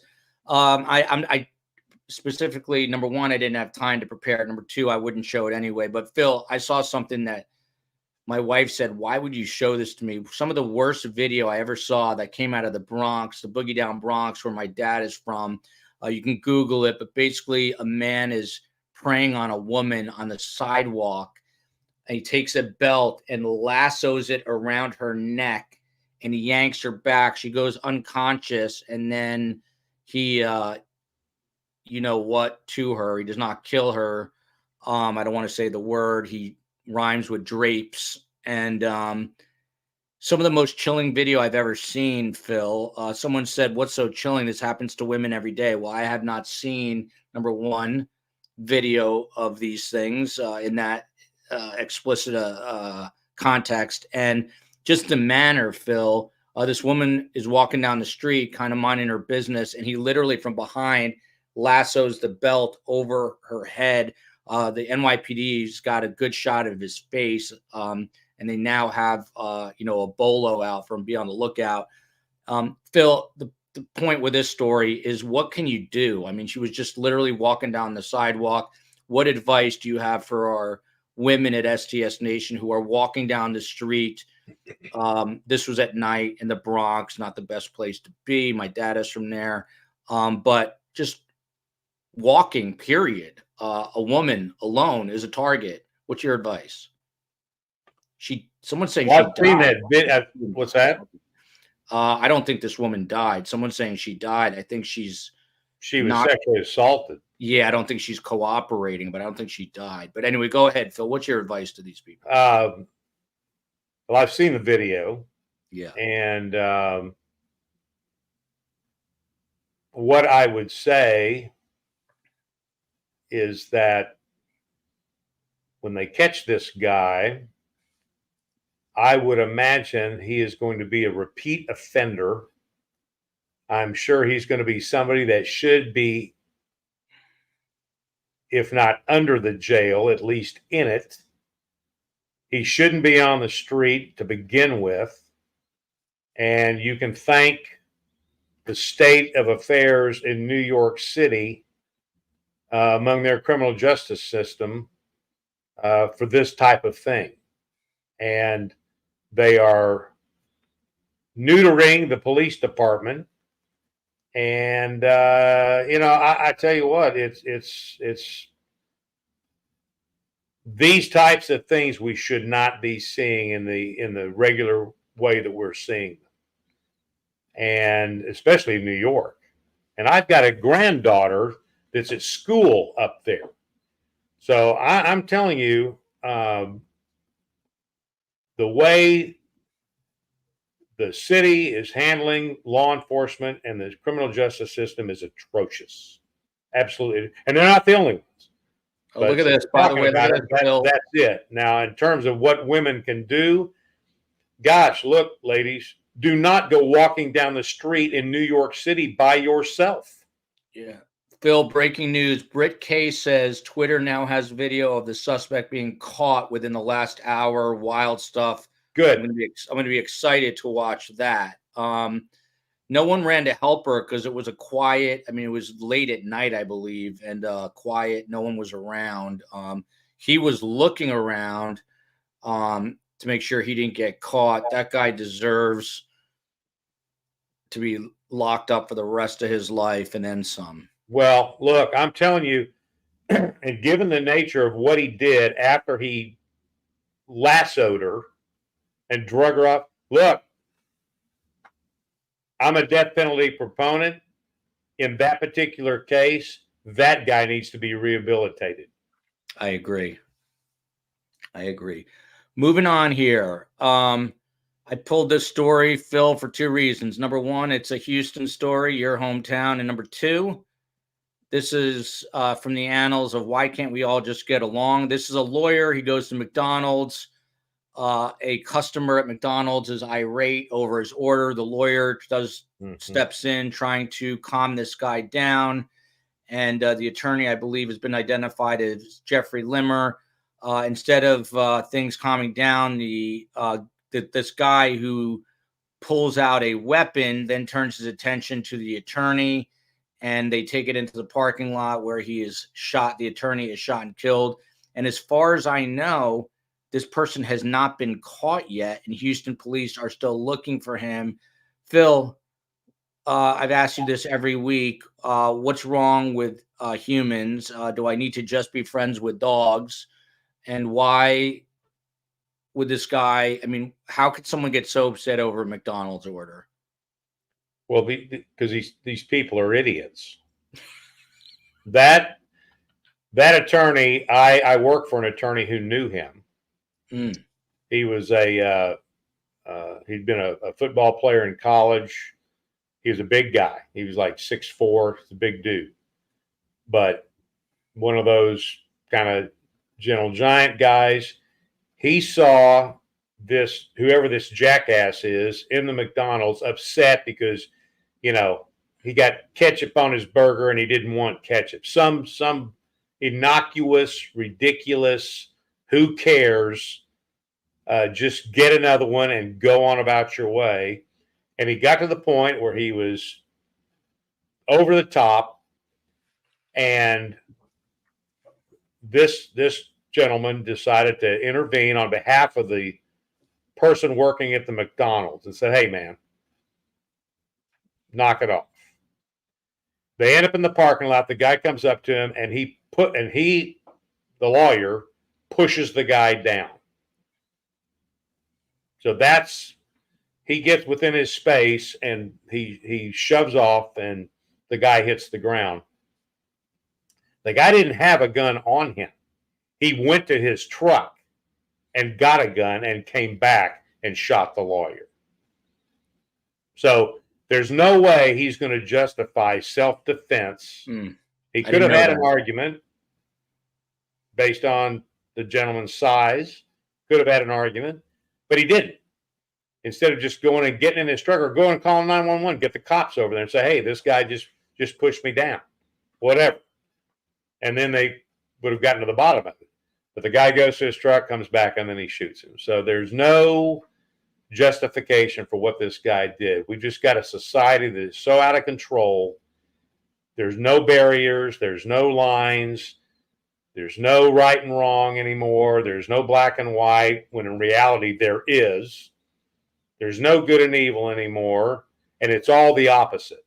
And so this guy feels justified in his mind that because he didn't get his burger the right way at McDonald's, and he gets in their face and he gets called on it, now he gets justified in confronting this man who's not going to take his crap, and decides, well, I can't take care of myself one-on-one, so I'm going to go get a gun and come back because it got my feelings hurt.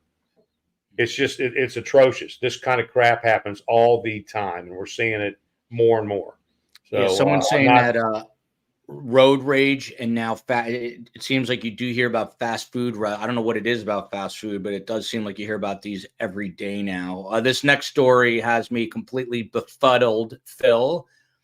The Michigan mother assumed a false identity and for almost 2 years harassed her own daughter and her daughter's boyfriend. Then Kendra Licari accompanied her own daughter to report the bullying to authorities. This case is now being made into a Lifetime original movie called Mommy Meanest, not to be confused with Mommy Dearest.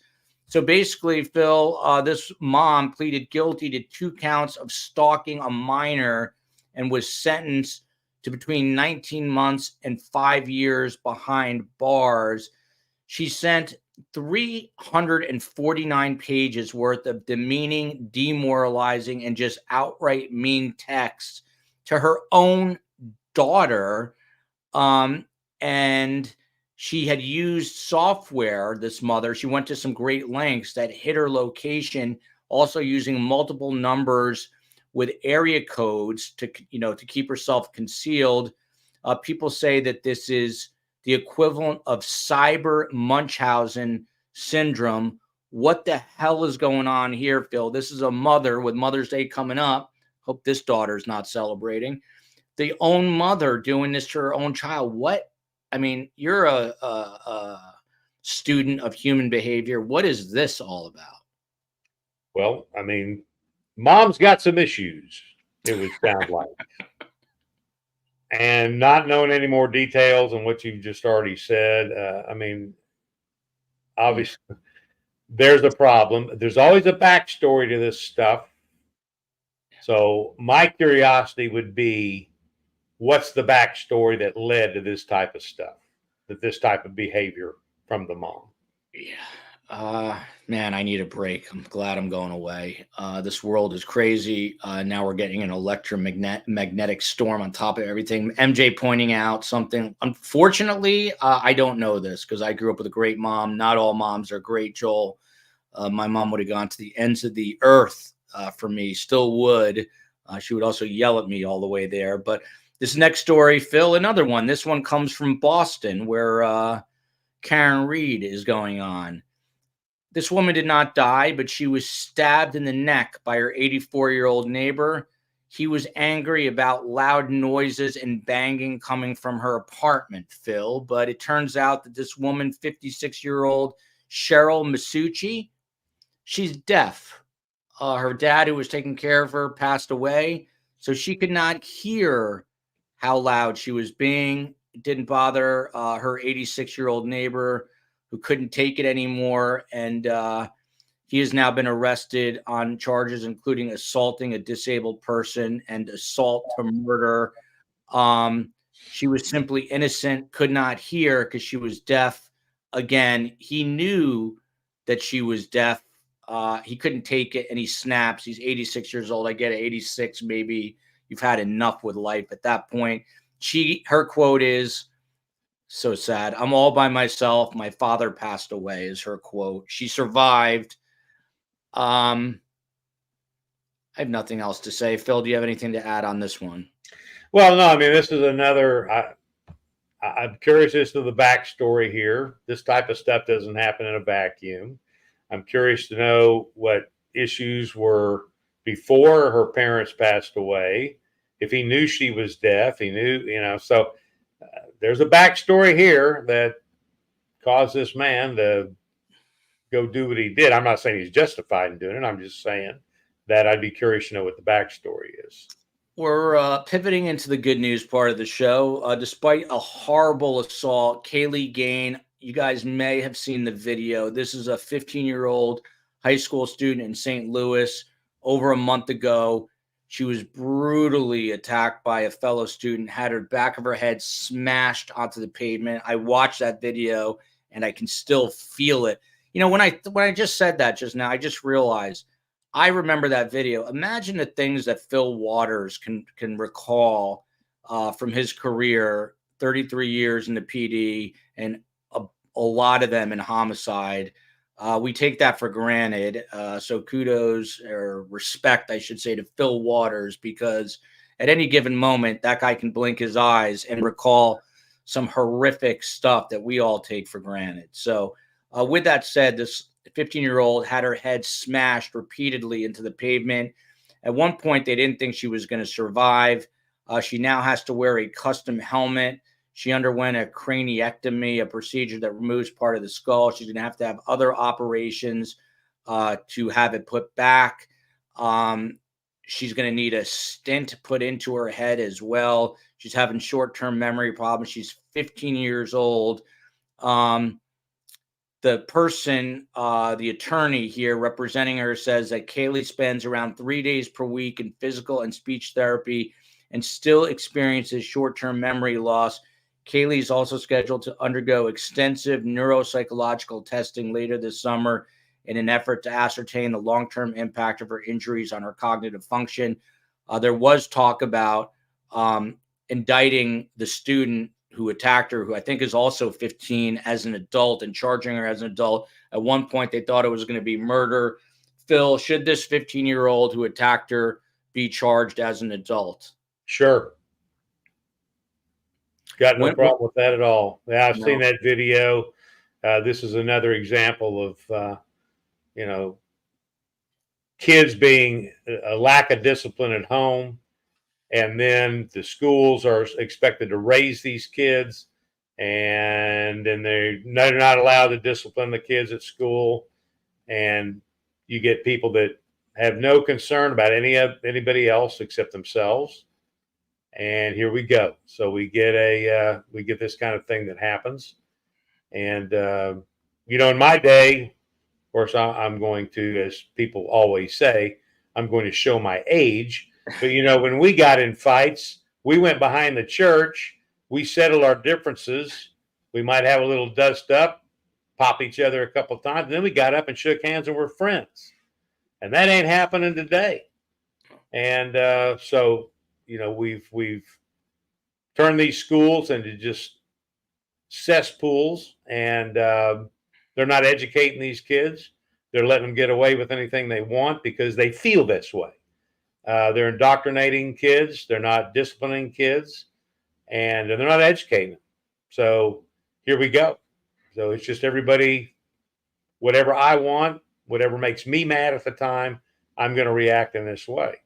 And it's just unfortunate because now we've got this young lady that's going to be affected for the rest of her life because of this thing. So yeah, that gal needs to be charged as an adult. When they want to make adult decisions and take adult type of action that adults will take, then sure, they ought to be charged and tried as an adult. They want to take on the big boy stuff. Well, they can put on their big boy pants and suffer the consequences. In this case, big girl pants. I'm always conflicted about that because you do a lot of stupid things as a kid, but she may be paying for this crime for a long time. Phil, is there one case you've investigated that you can never forget? Phil did an episode with me called Surviving My Biggest Case, and he talked about a triple homicide. Is there another one, Phil? Oh, gosh. It's probably a bunch, right? Yeah. Of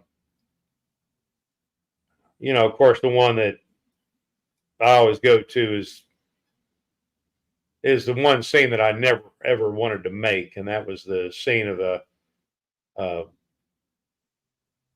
police officer killing, and it's a friend of mine, and that That happened December 7th of 2008. And so that is always foremost and etched into my memory. Are you still in touch with his family? I've not talked to his wife, his kids since I retired. In fact, they lived in our neighborhood at the time, but of course my son went to school with them, and but I've not spoken to them since I retired. Horrific circumstance. This story is not a fun story, but we're getting there. This is a scary story. Cyber thieves, only one more after this, and then we're going to wrap it. Cyber thieves are this is scary, are increasingly scouring for clips of people's voices on social media to mimic them in scams. They are now using AI tools to take your voice, Phil Waters, and then they will call the bank using your voice, Phil Waters, to get at your money or at your Ferrari. How are we going to battle this new type of crime that technology is going to enable? Or is the world just going to end? Well, look, they're doing a lot of stuff with this AI, right? I mean, they're taking Taylor Swift and all these little gals and putting them in these horrific porno videos. So, these people, I mean, that's the world we're living in now. No respect for anybody else, no respect for anybody's privacy. I had my phone spoofed when I was in Kyiv in Ukraine, instructing National Police of Ukraine detectives, and they didn't spoof my voice, but they did rig my phone up where any phone call that came into my phone went to their spoof number. And they even called my bank and called another financial institution that I use, trying to withdraw our money. And fortunately, the people at both of those locations knew it was not me. And they called me and said, hey, blah, blah, blah. And so, yeah, this stuff, I've had my company credit card was cloned and was used to buy a mattress. I mean, crazy stuff. And the only reason I found out about that is because I got a call from the mattress company wanting to know where they wanted to deliver it. And I went, what? I didn't order a mattress. And it was in a neighborhood right behind my office. So nobody is safe from this stuff. And this identity theft stuff is just, it's off the charts. There's no way that these people get caught. And it's scary. Yeah, from that aspect, it's pretty scary stuff. Space Coast with a simple solution. LOL, just get off social media. We're all addicted. Don't you know that, Space Coast? You're the only guy I know that doesn't really have any kind of social media footprint. But someone else asked, how are they doing this? They're getting, whenever, if you make a selfie video on Instagram, they're taking your voice off of that and they're running it through AI and taking those words and creating sentences. Hey, look, they don't even have to do that. These spam calls that you get. Yeah. All they want is for you to answer that call and get your voice saying yes or whatever. And they'll use it the same way. So yeah, I never answer the freaking things. I hang up on them. And I called someone the other day and it said, I love this. And I don't know how to get this done. Space Coast probably knows how to do this, but whoever I called, I can't remember who it was. They answer and they say, if you want to talk to me, please press 6. So you have to hit 6 so that it's kind of foolproof for spammers. How do you get them to do that? I don't know, but I need to do that. And True Virgo, I'm with you. I don't answer my phone, even if I do know them. Final story tonight. A canine and his handler. Last week, a woman got stuck in a ravine in Colorado. She was hanging onto a tree somehow for 2 hours. Someone notified police. They sent in the police dog, known as, the officer's name is Austin Spear. The police dog is known as Merc. Merc found the woman. They couldn't find her. It was a heavily wooded area. And once again, we end with a dog saving a human being. You got all this AI, Phil. You got all this technology. But at the end of the day, it's the dog's nose that saves the 85-year-old woman. Nothing greater, in my opinion, in this world, besides my children and my wife and my mother, than dogs. Aren't they amazing? Yes, they are. Yes, they are. Look at this. Catherine and Maui, who you are going to be so close to soon, Phil. Someone used my credit card information to book a vacation in Florida to buy burgers in New York, hamburgers, and tried to use it at Best Buy to the tune of $1,700. Mm-hmm. Man, that is aggravating. So, Caroline Brady, thank you so much. I love your channel. We started off. I'm going to end. This is Sam Rubin. He passed away today, a very renowned, well-known entertainment reporter. This is before Phil got on. He was actually going to host our book signing event. He met Carm he was on my podcast about Kanye West. And I reached out to him, and he was going to come and host. He's a big deal, especially in LA, our book signing. And literally during the trial, at the very end of the day today, I get a TMZ alert that Sam Rubin has died of a massive heart attack, 64 years old. The only reason he was hesitating is he had to take his daughter. He insisted he wanted to take his daughter to drop her off at college. And super sad. His daughter's never going to see him again, and pray for his family. A massive loss to the Los Angeles community. I didn't know him well, but by all accounts, a great guy, only 64. So keep him in your thoughts. We're going to end on something positive, and then we'll get Phil's final take. This is my good old son, whose birthday is this weekend. The party is this weekend. His birthday is actually early next week. This is from the COE. Shout out to all the single moms, the stay-at-home moms. I actually wrote this. The working moms, not really. The moms who are juggling it all, the moms who are grandmas now, and a special shout out to the moms who are no longer with us but always remembered. Happy birthday to my beloved mother, and happy birthday to the COE, who's the mother of my children.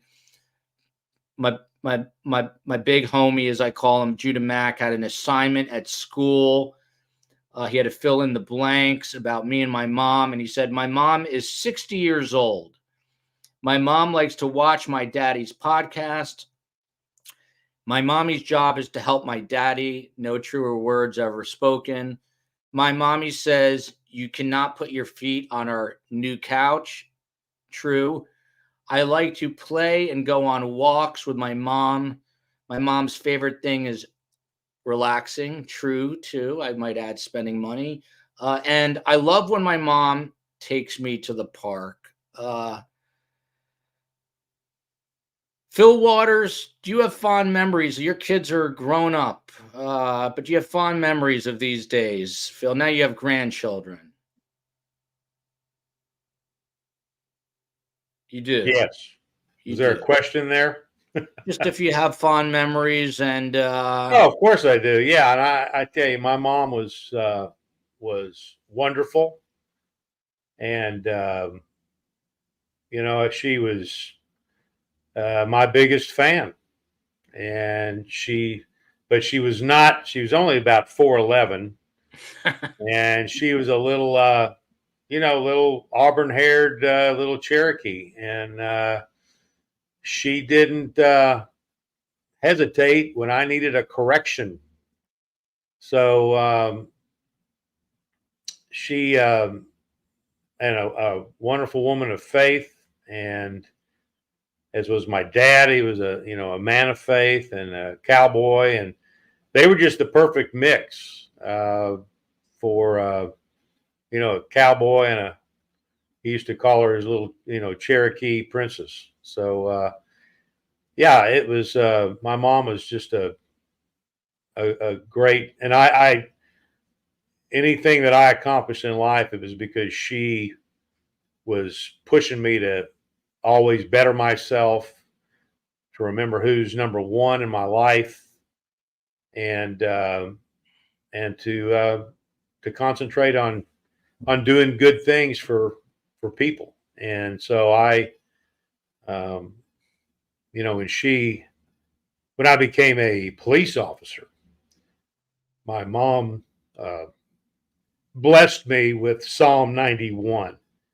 And I would just encourage people to read that Psalm, and you'll understand why it was so impacted me in such a way as a police officer when she blessed me with that Psalm. So, yeah, she was always sending me Bible verses, articles, things that she thought I'd be interested in, but it was always to encourage me to do things for other people. And so she's in heaven with my father, and we lost her.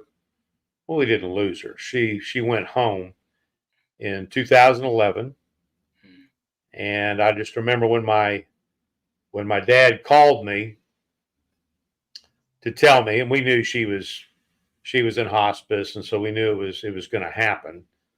And my dad called me, and the only thing he said, I picked up the phone and I said, "Hey, Dad," and he said, "Your mom's gone on to the happy hunting ground." Mm-hmm. And I said, "Okay, I'll be up there tomorrow." And so up there was in Tulsa. So I went up there. We had just a great service for her at the grave site. He also used to call her his Yellow Rose of Texas. Mm. So there were only my mom was 82 when she passed away. So there weren't a lot of friends, but there were a dozen people at that little service by the gravesite. So I went and found a dozen yellow roses, and I handed one to each person at the service. And I just said, if you would go up to the casket with your yellow rose, whatever you want to part with Mom, say your piece and put the rose on top of the casket. And that's what everybody did. And it was pretty cool.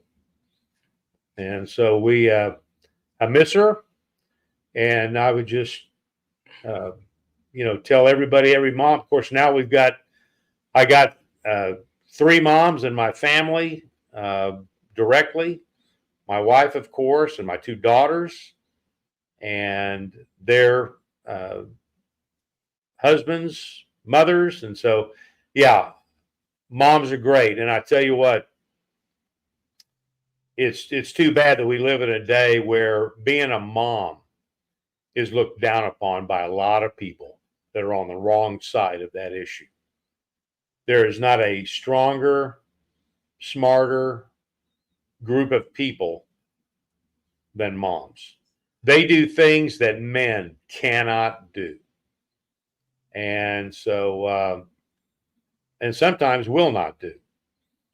So moms, the least of which is giving birth, which I would never. That's right.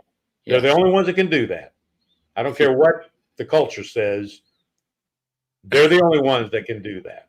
If you think I'm complaining and whining now, imagine if I had to give birth. Yeah. Sherry's right. News. Look at this. That's a beautiful homage to your mom, Phil. Phil, you are blessed to have good parents. It shows in you. Someone calling out my age. I was born in the summer of '69, made famous by Bryan Adams. To the COE, how do you email STS, Surviving Survivor at Gmail? Please don't send me hate mail tonight, because there is a good chance I'm going to respond and tell you to buzz off, because I'm in no mood tonight for hate mail. But what was your mother's name, Phil? My mother's name was Mary Helen. Mary Helen? Mary Helen. My grandmother was Grandma Helen, who I loved very much. Look at that, Mary Helen. So it is Mother's Day. I just says I'm crying. Oh my God. Phil is, everyone thinks Phil is this big, tough, mean guy. He's got a big heart, sweet guy. remembering his mom. And this is the day to do it. I'm going to be traveling with Carm as we embark on our book tour. Wish us well. Hopefully Carm doesn't lose her temper with me and drive over me in reverse, either on purpose or by accident. But there is probably a 51 to 49% chance that could happen. We will see. Thank you to Phil for coming on short notice. And I switched the time around. Scott had to leave early. Always a huge thanks to Scott. Happy Mother's Day to everybody. Please follow me at Podcast STS on Twitter or on Instagram at Survive and Survivor. The next 2 weeks are going to be chaotic, but we will keep you informed as to what we're up to. Until then, love you, America. Love you, the Republic of Ireland, Israel, Tasmania, Australia, New Zealand, and everywhere else.